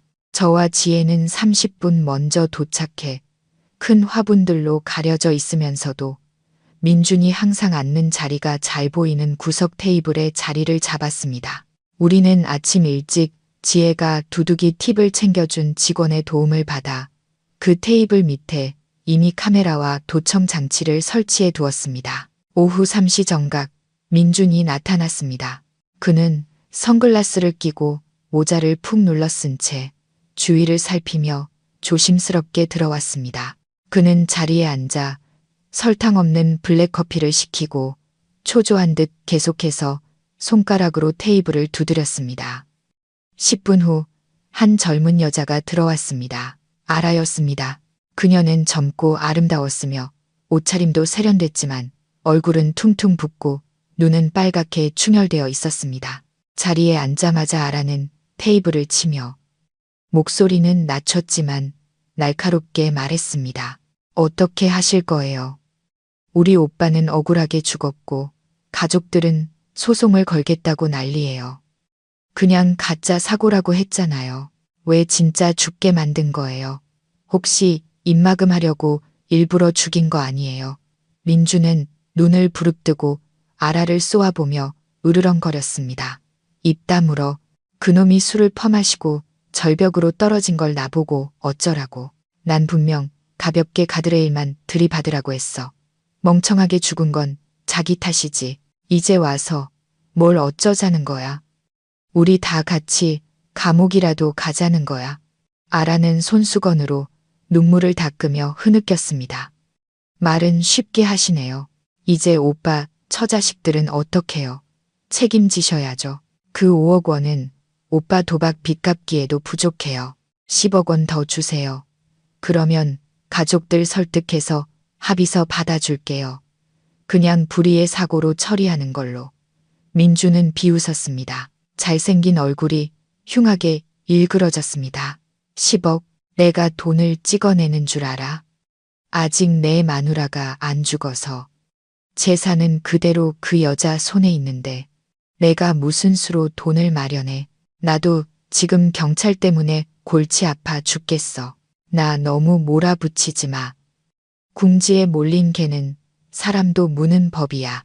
저는 구석에 앉아 블루투스 이어폰으로 그들의 대화를 똑똑히 들었습니다.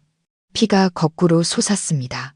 그들에게 사람의 목숨은 흥정의 대상일 뿐이었습니다. 그들은 법과 타인의 생명을 아무렇지 않게 여기는 잔인한 인간들이었습니다. 지혜는 제 손을 꽉 잡으며 증거 수집을 위해 침착하라고 신호를 보냈습니다. 아라는 민준이 강하게 나오자 태도를 바꿔 더욱 날카롭게 쏘아붙였습니다. 어디서 발뺌이에요. 제가 당신이 우리 오빠한테 아내 죽여달라고 사주하는 문자랑 녹음 파일 다 가지고 있는 거 잊었어요? 돈 안 주면 이거 전부 경찰이랑 당신 그 고귀한 아내한테 보낼 거예요. 그때 가서 뭐가 더 큰 손해일지 생각해봐요. 그 말을 듣는 순간 민준의 얼굴이 굳어졌습니다. 그는 자리에서 일어나 아라의 뺨을 세차게 때렸고 그녀는 옆으로 쓰러졌습니다. 주변 테이블의 손님들이 놀라 쳐다보았습니다. 민준은 핏발선 눈으로 으르렁거렸습니다. 네가 감히 날 협박해? 너도 공범이라는 거 잊었어? 내가 죽으면 너도 무사하지 못해. 내가 너도 그 김기사놈처럼 흔적도 없이 사라지게 해줄까? 아라는 뺨을 감싸쥐고 흐느꼈습니다. 연인의 난폭한 모습에 고통과 두려움을 느꼈습니다. 그녀는 자신에게 영원을 맹세했던 남자가 이제 악마의 본색을 드러낼 줄은 몰랐을 겁니다. 그들의 싸움은 우리 카메라와 녹음기에 하나도 빠짐없이 고스란히 담겼습니다. 이것이야말로 그들의 범죄와 타락을 보여주는 가장 생생한 증거였습니다. 민준과 아라가 앉은 테이블의 분위기는 극도로 험악해졌습니다. 민준은 아라를 때린 뒤 거친 숨을 몰아쉬며 떨리는 손으로 담배에 불을 붙였습니다. 아라는 눈물을 닦고 머리를 정돈했습니다. 그녀가 민준을 보는 눈빛은 두려움에서 극도의 증오로 바뀌어 있었습니다. 아마도 그 따귀 한 대가 그녀를 어리석은 사랑의 환상에서 깨어나게 하고 자신이 그의 손에 있는 장기말에 불과했다는 것을 깨닫게 해준 모양이었습니다. 아라는 비웃으며 칼날처럼 날카로운 목소리로 말했습니다.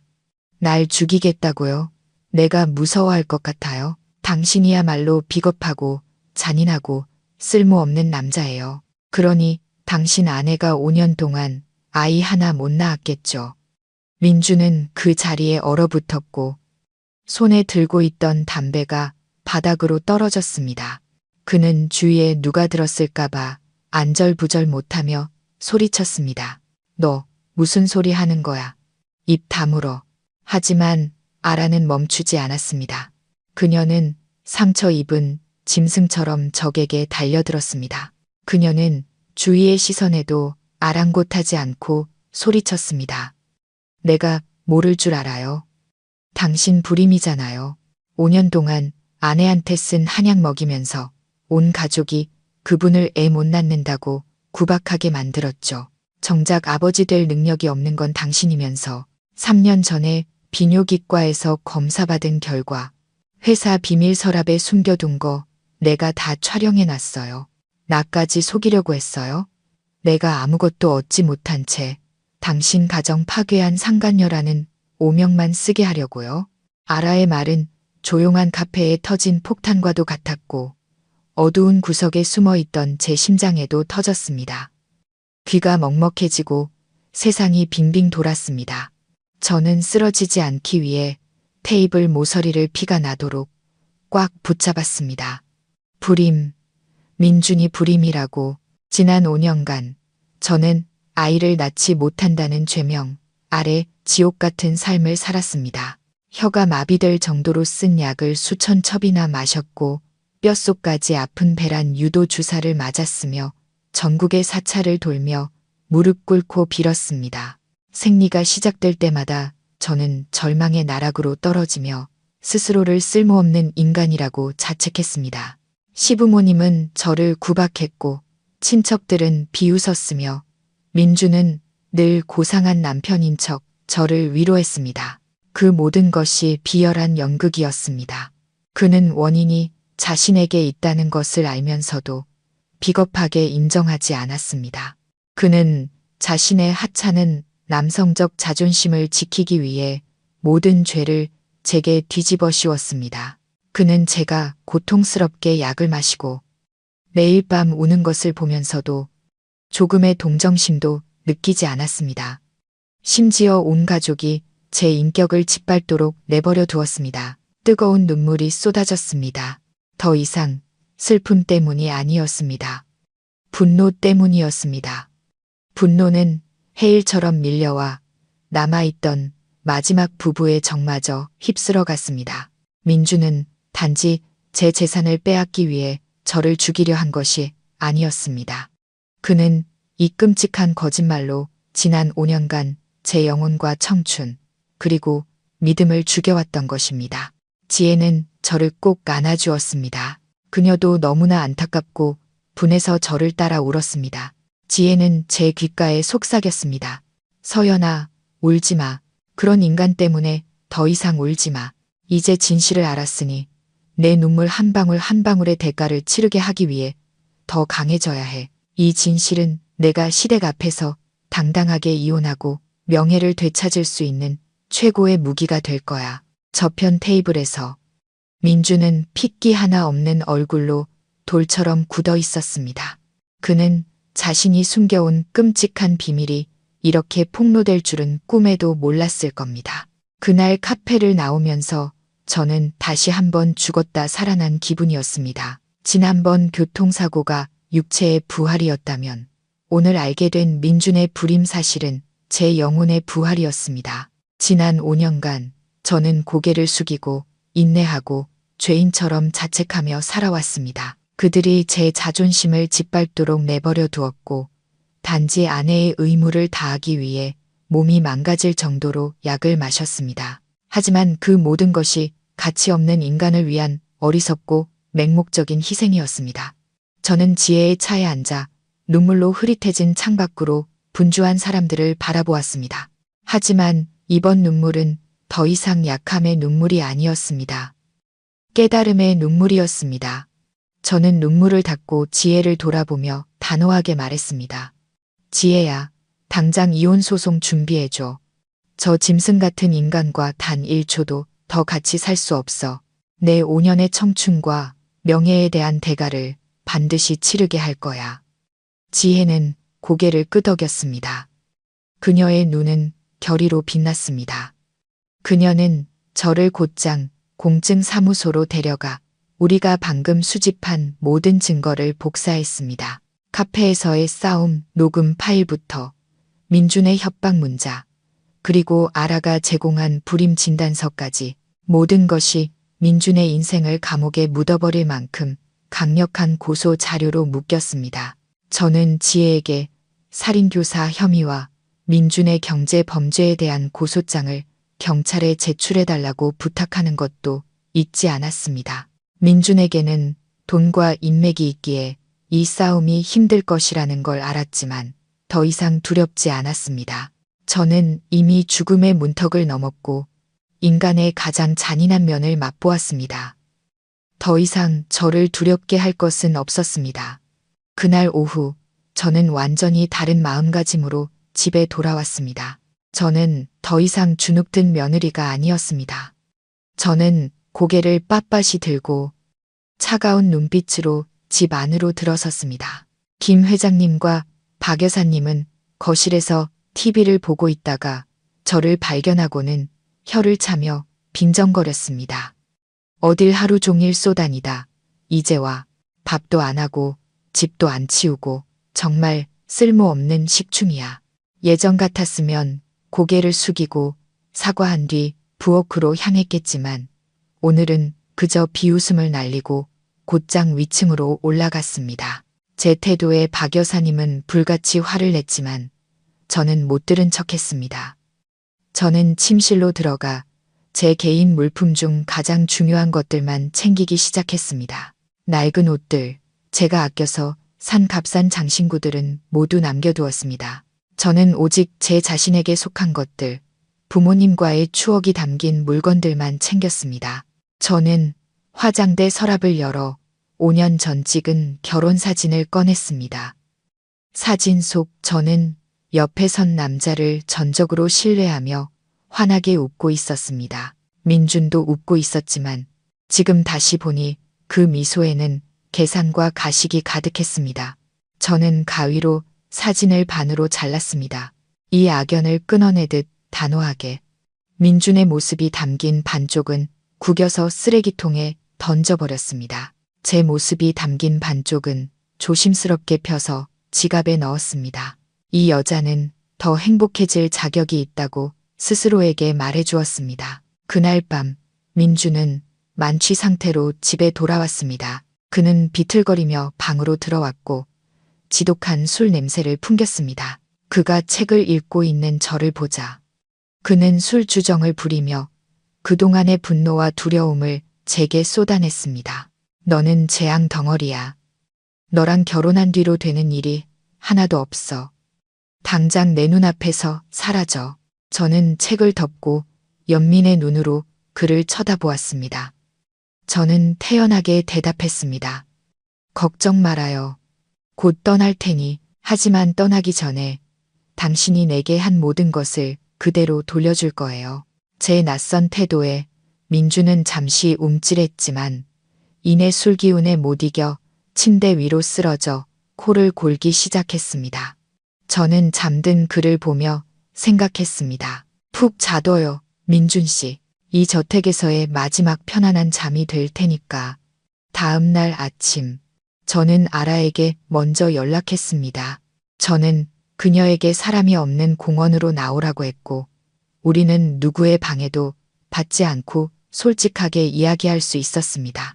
아라는 약속 장소에 매우 경계하고 두려워하는 모습으로 나타났습니다. 그녀는 큰 선글라스를 끼고 스카프로 얼굴을 가린 채 마치 범죄자처럼 조심스럽게 행동했습니다. 어제의 싸움과 민준의 협박 이후 그녀는 극도의 공포 속에서 살고 있는 듯 했습니다. 저를 보자 아라는 잠시 망설이다가 돌아서려 했습니다. 저는 그녀의 이름을 불렀습니다.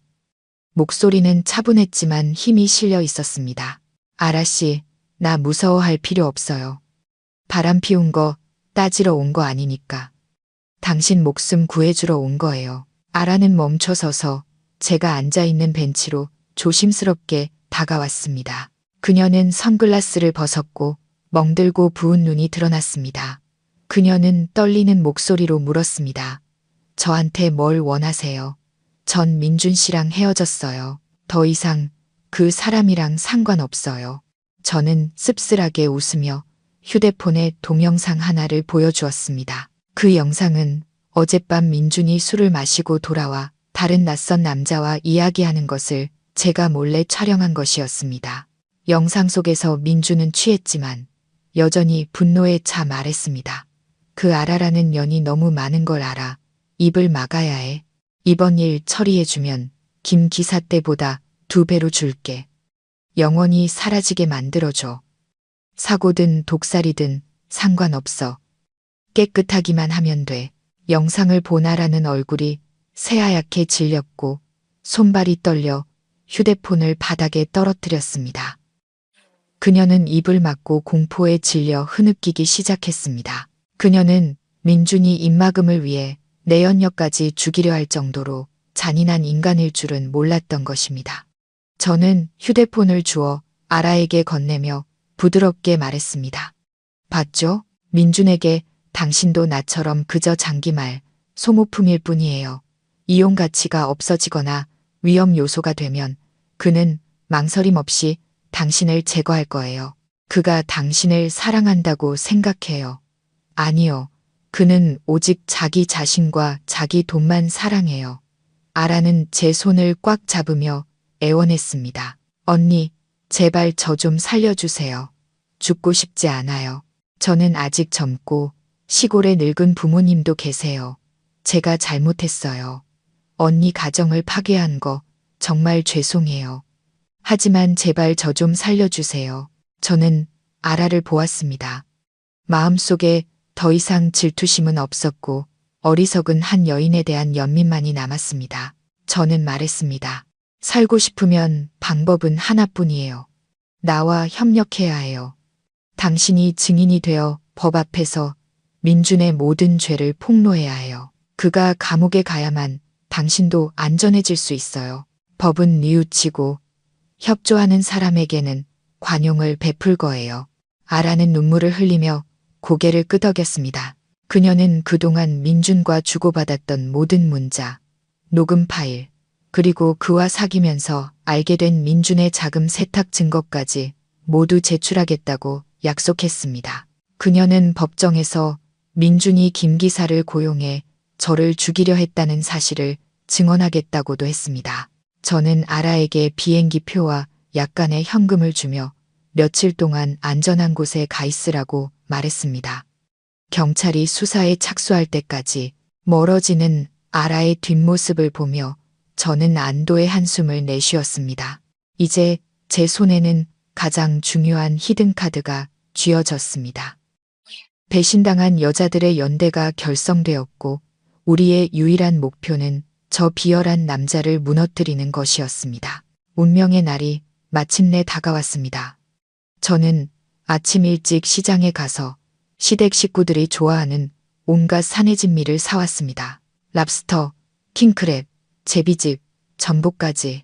저는 이 저녁 식사가 제 인생의 어두운 날들을 떠나보내고 그들이 누릴 자격 없는 호화로운 삶에서 그들을 떠나보내는 아주 성대한 송별회가 되기를 바랐습니다. 저는 오후 내내 부엌에서 요리를 했습니다.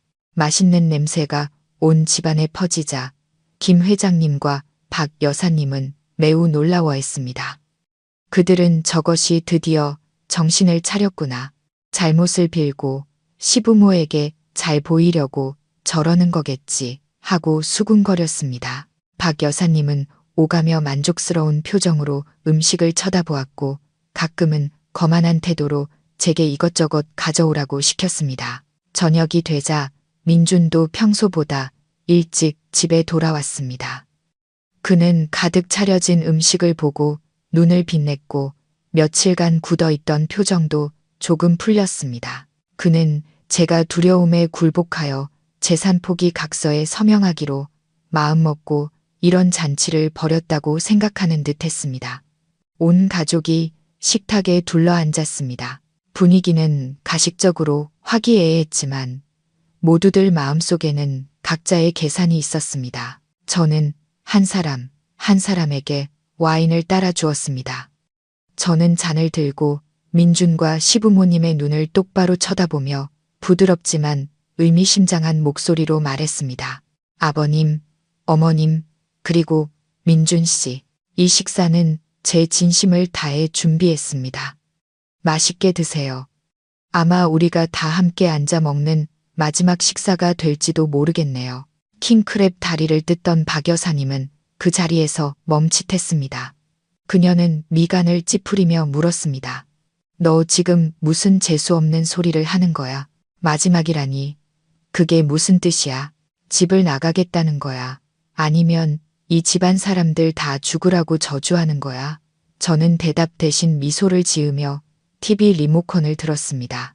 저는 제 휴대폰을 거실의 대형 스크린과 연결해 두었습니다. 저는 재생 버튼을 눌렀습니다. 화면에는 뉴스나 예능 프로그램이 아닌 민준과 아라가 카페에서 싸우는 영상이 나타났습니다. 선명한 화질에 소리도 똑똑히 들렸습니다. 민준이 아내를 죽이기 위해 사람을 고용했다고 폭로하는 아라의 외침. 아라를 죽이겠다고 협박하는 민준의 목소리, 그리고 특히 민준이 불임이라는 사실을 소리치는 아라의 목소리까지. 시끄럽던 식당의 모든 소음이 순간 부쉈습니다. 김 회장님은 손에 들고 있던 크리스털 잔을 바닥에 떨어뜨려 깨뜨렸습니다. 박 여사님은 입을 떡 벌리고 입에 물고 있던 고깃덩이가 떨어지는 것도 몰랐습니다. 민준은 잿빛 얼굴로 마치 귀신이라도 본 듯 TV 화면을 쳐다보았습니다. 영상은 아라의 울음소리와 민준의 넉나간 얼굴로 끝이 났습니다. 제가 TV를 끄자 공간은 무서운 침묵에 휩싸였습니다. 저는 태연하게 자리에 앉아 전복 한 조각을 그릇에 담으며 천천히 말했습니다. 아버님, 어머님, 이제 다 들으셨죠? 아버님 며느리는 불임이 아니에요. 이 집안의 대를 끄는 사람은 바로 아버님의 귀한 아들이에요. 그리고 바로 그 아들이 재산과 보험금을 노리고 저를 죽일 계획을 세웠고요. 박 여사님은 떨리는 손으로 민준을 가리키며 갈라진 목소리로 물었습니다. 민준아, 저게 정말이냐? 네가 정말 불임이라고? 왜 엄마 아빠한테 숨겼어? 왜 우리가 서연이를 몇 년 동안 구박하게 내버려뒀어? 민준은 고개를 푹 숙이고 아무도 쳐다보지 못했습니다. 그는 모든 것이 끝났다는 것을, 더 이상 변명할 길이 없다는 것을 알았습니다. 김 회장님은 갑작스러운 충격에 혈압이 오른 듯 가슴을 부여잡고 거친 숨을 몰아쉬었습니다. 그의 자랑이었던 아들, 가문의 명예가 한순간에 잿더미가 되어버린 것입니다. 저는 마지막 일격을 가했습니다. 그리고 한 가지 더, 저는 민준 씨의 횡령, 뇌물수수, 살인교사 혐의에 대한 모든 증거를 경찰에 제출했어요. 아마 지금쯤 이리로 오고 있을 거예요. 아버님, 어머님, 그리고 민준 씨, 이 식사마저 드세요. 조금 있으면 교도소 밥은 입에 안 맞을 테니까요. 경찰이라는 말에 민준은 미친 짐승처럼 날뛰기 시작했습니다. 그는 식탁을 엎어버렸고 그릇들은 요란한 소리를 내며 깨졌습니다. 음식물은 사방으로 튀어 순식간에 아수라장이 되었습니다. 그는 제게 달려들었습니다. 핏발선 눈으로 테이블 위에 과도를 집어들었습니다. 그는 소리쳤습니다. 내가 감히 경찰에 신고해. 내가 너 죽이고 나도 죽을 거야.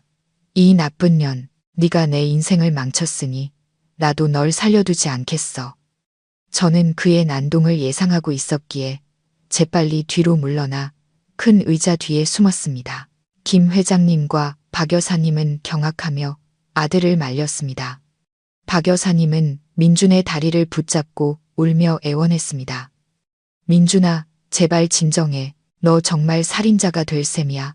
칼 내려놔. 아들아.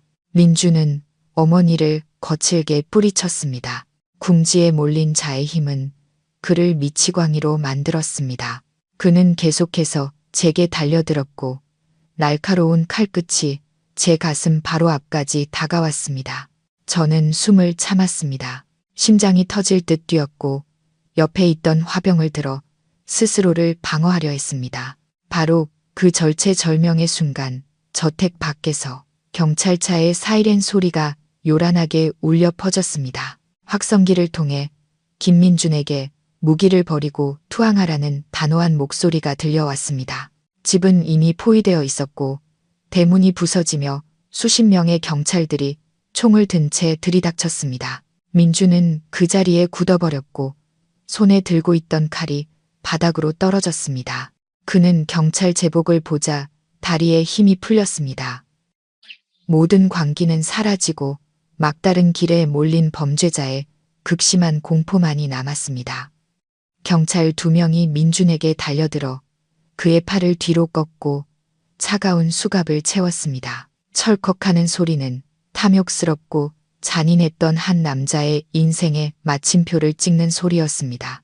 팀장으로 보이는 경찰이 김민준에 대한 긴급 체포 영장을 낭독했습니다.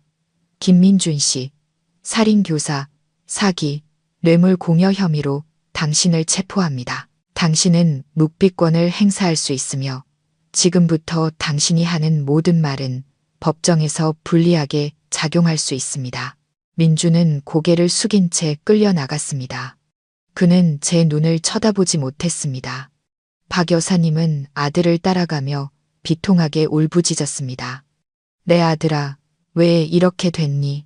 내 아들은 억울해요. 하지만 그녀에게 돌아온 것은 법을 집행하는 이들의 차가운 침묵뿐이었습니다. 김 회장님은 의자 위로 쓰러져 가슴을 부여잡고 멀어져가는 호송차를 넉나간 눈으로 바라보았습니다. 저는 아수라장이 된 거실 한가운데 서서 시댁의 몰락을 지켜보았습니다. 조금의 동정심도 느껴지지 않았습니다. 이것이 그들이 치러야 할 대가이자 그들이 저지른 악행에 대한 인과응보였습니다. 저는 김 회장님께 다가가 조용히 말했습니다. 아버님, 건강 챙기세요. 곧 제 변호사가 이 집에 대해 말씀드리러 올 겁니다. 민준의 사건은 전국적인 화제가 되었습니다. 언론은 재산을 노리고 아내를 청부 살해하려 한 비정한 남편에 대해 연일 보도했습니다. 저와 지혜가 수집한 증거는 명백했고 아라 또한 법정에서 증인으로 나서 민준의 모든 죄를 자백하며 선처를 호소했습니다. 6개월간의 수사와 재판 끝에 법원은 김민준에게 살인미수 혐의로 무기징역을 그리고 다른 경제 범죄 혐의로 수십 년의 징역을 선고했습니다. 그는 평생 감옥에서 죗값을 치르게 되었습니다. 재산 문제에 있어서는 유 원장과 민준이 부부 공동 재산을 불법적인 사업에 사용했다는 증거 덕분에 법원은 제가 정신적 피해 보상과 손해배상의 명목으로 대부분의 재산을 소유해야 한다고 판결했습니다. 200평짜리 저택은 제 소유가 되었습니다. 제가 공식적으로 집을 인수하던 날 김 회장님과 박 여사님은 끝까지 버티며 나가지 않으려 했습니다. 그들은 집 앞에서 저를 불효막심한 며느리라며 욕하고 소리쳤지만 이웃 중 누구도 그들을 동정하지 않았습니다. 모두가 그 가족의 진짜 모습을 알고 있었기에 경멸하고 비웃을 뿐이었습니다. 저는 법원 집행관과 경찰을 불러 강제 집행을 진행했습니다. 법 앞에서 김 회장님과 박 여사님은 결국 짐을 싸서 그들이 자랑하던 저택을 떠나야 했습니다. 낡은 옷가지가 든 가방을 들고 쓸쓸하게 대문을 나서는 노부부의 뒷모습을 보며 저는 통쾌함보다는 인생의 덧없음을 느꼈습니다. 탐욕은 파멸을 부르고 남을 해치면 자신을 해치게 되는 법입니다. 그들은 시골로 내려가 먼 친척 집에 의탁하게 되었습니다. 하지만 시골에서도 아들이 아내를 죽이려 했다는 흉흉한 소문은 이미 파다했습니다. 그들은 마을 사람들의 냉대와 고립 속에서 살아야 했습니다. 몇 달 뒤 김 회장님은 화병으로 돌아가셨고 박 여사님은 정신이 온전치 못하게 되어 아들의 이름을 부르며 동네를 배회한다는 소식을 들었습니다. 저는 모든 일이 정리된 후 그 저택을 팔기로 결심했습니다. 그 집에는 너무나 많은 고통스러운 기억이 담겨 있었습니다. 저는 그곳에서 단 하루도 더 살고 싶지 않았습니다. 집은 수십억 원에 팔렸습니다. 저는 그 돈의 일부로 시골에 계신 부모님의 빚을 갚아드리고 노후를 편안히 보내실 수 있도록 멋진 집을 지어드렸습니다. 남은 돈의 대부분은 고아원과 가정폭력 피해 여성을 돕는 재단에 기부했습니다. 저는 그 돈으로 덕을 쌓고 다른 불행한 사람들의 아픔을 어루만져주며 제 마음의 상처도 치유하고 싶었습니다. 이 도시를 떠나기 전 저는 마지막으로 교도소에 있는 민준을 찾아갔습니다. 유리창 너머의 그는 깡마르고 30대 중반의 나이라고는 믿기지 않을 만큼 머리가 하얗게 새어 있었습니다. 그는 저를 보며 더 이상 분노가 아닌 뒤늦은 후회의 눈빛을 보였습니다. 그는 작은 목소리로 제게 사과하며 용서를 구했습니다. 저는 그를 보며 이상하리만치 평온한 마음으로 말했습니다. 더 이상 당신을 미워하지 않아요. 미움은 나 자신을 괴롭게 할 뿐이니까요. 하지만 당신이 한 짓을 용서하지는 않을 거예요. 남은 평생을 감옥에서 참회하며 살아요. 저는 자리에서 일어나 돌아섰습니다. 등 뒤로 한때 제 남편이었던 남자의 흐느낌이 들려왔습니다. 저는 교도소 문을 나서며 자유로운 공기를 깊게 들이마셨습니다. 눈부신 햇살이 제 앞길을 비추고 있었습니다. 저는 미소를 지었습니다. 악몽은 이제 정말로 끝났습니다. 새로운 인생, 밝은 미래가 저를 기다리고 있었습니다. 교도소를 나온 뒤 저는 바로 집으로 가지 않고 서울의 거리를 정처 없이 운전했습니다. 이 도시는 제 가장 빛나고도 가장 고통스러웠던 청춘을 목격한 곳입니다. 거리 구석구석 나무 한 그루 한 그루가 기쁘고 슬펐던 기억들을 떠올리게 했지만 이제는 모두 과거의 빛깔로 물들어 있었습니다. 저는 깊은 골목에 자리한 작은 절을 찾았습니다.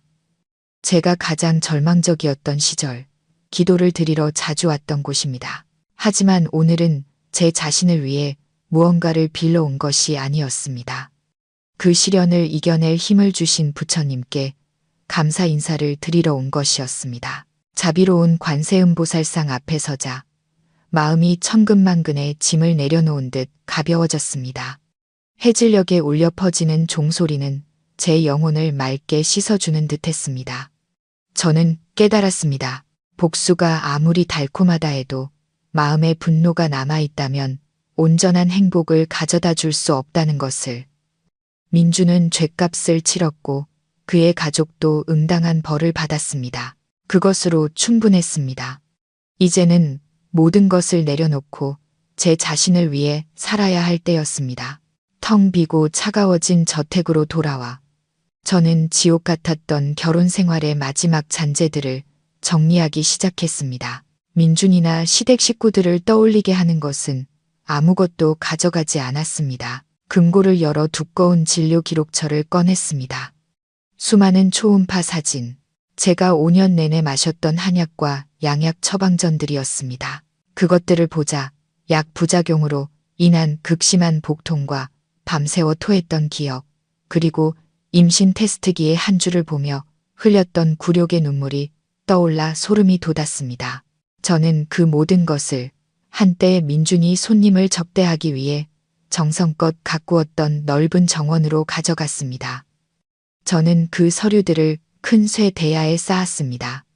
지갑에서 남은 반쪽의 결혼 사진을 꺼냈습니다. 순백의 웨딩드레스를 입고 환하게 웃고 있는 제 모습이었습니다. 사진 속의 그녀는 참 순수하고 맑았습니다. 평온한 안식처를 찾았다고 믿었죠. 저는 그녀를 마지막으로 보며 너무 많은 고통을 겪게 해서 미안하다고 속삭였습니다. 그리고 그 반쪽 사진을 대야에 던졌습니다.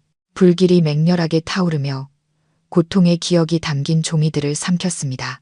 검은 연기가 피어오르며 억울함과 원망, 그리고 시댁의 저주를 싣고 하늘로 올라가 허공으로 흩어졌습니다. 저는 춤추는 불꽃을 바라보며 제 영혼이 씻겨나가는 것을 느꼈습니다. 뜨겁고 아팠지만 그 뒤에는 온몸이 나른해질 정도의 평온함이 찾아왔습니다. 억울했던 불임치료 처방전들은 서서히 제가 되어갔습니다. 고통스러운 과거도 그렇게 사라져 갔습니다. 불길이 잦아들 무렵 지혜가 저를 찾아왔습니다. 그녀는 제 더미를 보고 아무것도 묻지 않은 채 조용히 제 곁으로 와 손을 잡아주었습니다. 지혜는 저를 가장 잘 아는 사람이었습니다. 그녀는 제게 이 의식이 진정한 해방을 위해 필요했다는 것을 알고 있었습니다. 우리는 이 저택의 현관에 앉아 함께 마지막 따뜻한 차를 마셨습니다. 지혜는 제게 은행 카드와 부동산 서류처를 건네주었습니다. 집 매매 절차는 다 끝났어. 돈은 내 계좌로 입금됐고 시골의 부모님 드릴 새 집도 공사 시작했어. 그러니 마음 편히 떠나. 여기 남은 일은 내가 다 처리할게.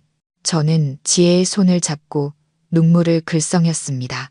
평생 지혜에게 진 빚, 절대 갚을 수 없는 은혜의 빚을 졌습니다. 지혜가 아니었다면 저는 아마 저 깊은 절벽 아래서 뼈가 썩어가거나 이 가짜 황금 세장 안에서 서서히 죽어갔을 겁니다. 저는 지혜에게 건강 잘 챙기고 가끔 시골로 저를 보러 오라고 당부했습니다. 저는 그녀에게 변호사 사무실 확장 자금으로 쓰라며 큰 돈을 남겼지만 지혜는 단호하게 거절했습니다. 우리 우정은 돈으로 살 수 없어. 네가 행복하면 난 그걸로 됐어. 다음 날 아침 저는 여행 가방을 들고 도시를 떠났습니다. 다시는 저택을 돌아보지 않았습니다. 그곳은 이제 새로운 주인의 것이었고 그 안의 기억들도 더 이상 제 것이 아니었습니다. 차는 저를 화려한 도시에서 멀리 데려가 제가 새로운 삶을 시작하기로 선택한 푸른 바다와 눈부신 햇살이 있는 곳으로 향했습니다. 1년 후 항구 도시 부산은 꿀처럼 노란 햇살과 짭짤한 바다 내음이 섞인 시원한 바람으로 저를 맞았습니다.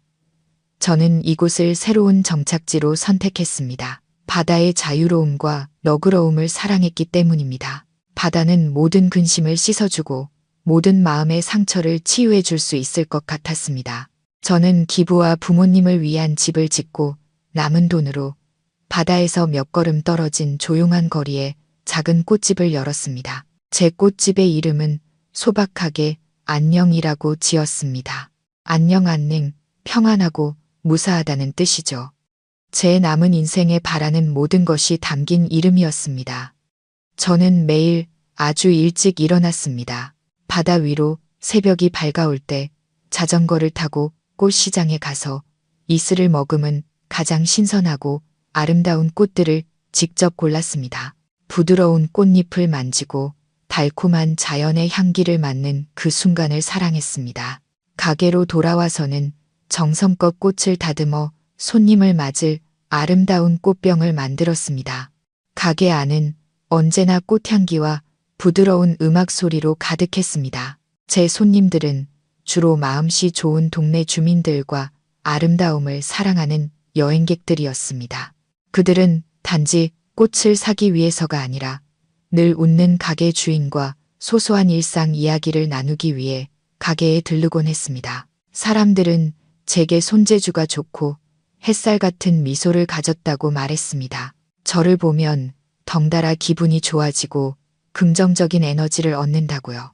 그 미소를 얻기 위해 제가 얼마나 많은 눈물과 고통을 겪었는지 아는 사람은 아무도 없었습니다. 저는 느리고 단순한 삶을 살았습니다. 아침에는 꽃집에서 일하고 오후에는 해변을 따라 맨발로 걸으며 파도가 발을 간지리는 것을 느꼈습니다. 주말에는 그림 수업에 참여했고 가끔은 지역 봉사 단체와 함께 병원의 어려운 환자들에게 죽을 나눠주는 봉사를 했습니다. 더 이상 호화로운 삶도 시중을 드는 사람도 없었지만 마음은 그 어느 때보다 평온하고 자유로웠습니다. 부모님도 가끔 저를 보러 오셨는데 딸의 혈색이 좋아지고 활기찬 모습을 보며 무척 기뻐하셨습니다. 아버지는 말씀하셨습니다. 네가 예전에 그 큰 집에 살 때는 얼굴에 늘 그늘이 져 있었는데 지금은 월세방 살면서 자전거를 타는데도 활짝 핀 꽃 같구나. 행복은 정말 마음먹기에 달렸나 보다. 어느 날 오후 제 또래로 보이는 한 남자가 꽃집으로 들어왔습니다. 그는 아주 큰 해바라기 꽃다발을 사고 싶어 했습니다. 결혼 기념일을 맞아 아내에게 선물할 거라고 했습니다. 그의 아내는 해바라기를 아주 좋아하는데 항상 태양을 바라보는 모습이 믿음과 희망을 상징하기 때문이라고 했습니다. 아내에 대해 이야기하는 그의 행복한 눈빛을 보며 제 마음에도 잔잔한 감동이 일었습니다. 질투나 서운함이 아니었습니다. 믿음이었습니다. 이 세상에는 여전히 진실하고 아름다운 사랑이 많이 존재한다는 믿음. 단지 제가 운이 없어 잘못된 시간에 잘못된 사람을 만났을 뿐이라고. 저는 정성껏 꽃다발을 만들고 빈티지한 신문지로 포장한 뒤 노란색 리본을 묶어주었습니다. 그에게 꽃다발을 건네며 저는 미소 지으며 말했습니다. 이 꽃처럼 두 분도 영원히 행복하세요.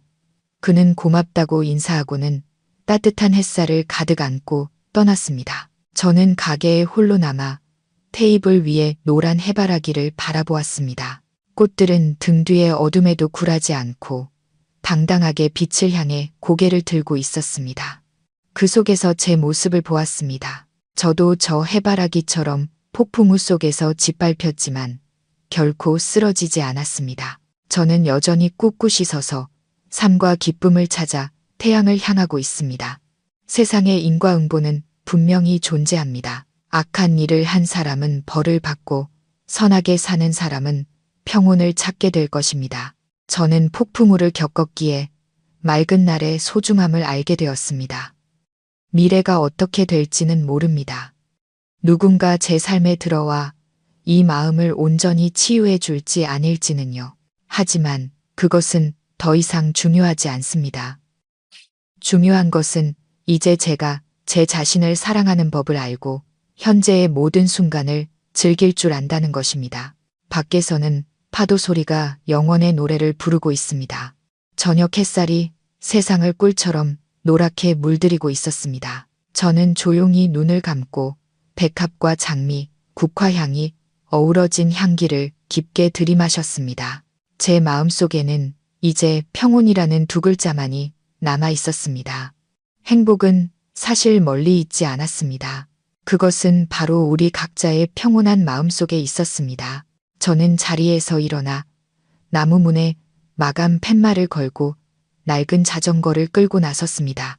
벽돌길 위에 길게 드리워진 제 그림자가 각자의 보금자리로 향하는 사람들의 물결 속으로 섞여 들어갔습니다. 하지만 더 이상 외롭지 않았습니다. 내일은 또다시 해가 뜰 것이고 제 마음의 정원의 핀 꽃들도 다시 활짝 피어 눈부시게 향기를 뿜어낼 것을 알기 때문입니다. 서연 씨의 인생 이야기를 덮으며 우리는 단순한 복수나 인과응보의 이야기를 넘어 어떻게 살고 자신을 사랑해야 하는지에 대한 깊은 교훈을 얻게 됩니다. 첫째, 인과응보는 누구도 피할 수 없습니다. 뿌린 대로 거둔다는 것은 영원한 진리입니다. 민준과 그의 가족은 탐욕과 잔인함으로 타인에게 고통을 주었고 결국 투옥과 고독이라는 비참한 결말을 맞았습니다. 반면 서연 씨는 생사의 고비를 넘겼지만 선한 마음을 잃지 않고 멈출 때를 알고 미움을 내려놓았기에 진정한 평온을 되찾을 수 있었습니다. 둘째, 행복은 마음먹기에 달려 있습니다. 행복은 넓은 저택이나 고급차, 공허한 칭찬에 있는 것이 아닙니다. 진정한 행복은 마음의 평온에서 아름다운 꽃 한 송이, 바다를 바라보는 오후, 늙은 부모님의 미소와 같은 소박한 것들에서 옵니다. 서연 씨는 자신에게 속하지 않은 것들을 내려놓았을 때 비로소 진정한 기쁨을 잡을 수 있는 자유로운 두 손을 갖게 된다는 것을 증명했습니다. 셋째, 여성의 가치입니다. 서연 씨는 현대 여성의 모습을 대변합니다. 착하지만 약하지 않고 희생할 줄 알지만 자신의 존엄성을 지키기 위해 일어설 줄도 압니다. 이 이야기는 우리에게 결코 타인이 자신의 가치를 정하게 두지 말라고 말합니다. 아이를 낳지 못한다거나 이혼했다는 낡은 편견 때문에 자존감을 잃지 마세요. 여성은 자유롭고 주체적이며 자기 자신을 사랑할 때 가장 아름답습니다. 마지막으로 용서의 힘입니다. 서연 씨는 폭력으로 복수하거나 평생 미움에 사로잡혀 사는 길을 선택하지 않았습니다. 가장 위대하고 고상한 복수는 자신에게 상처를 준 사람보다 훨씬 더 행복하고 빛나는 삶을 사는 것입니다. 용서는 타인이 그럴 자격이 있어서가 아니라 내 자신이 평온할 자격이 있기 때문에 하는 것입니다. 이 이야기가 우리 모두에게 삶의 좋은 가치와 정의에 대한 믿음을 심어주는 마음에 깊이 남는 울림이 되기를 바랍니다.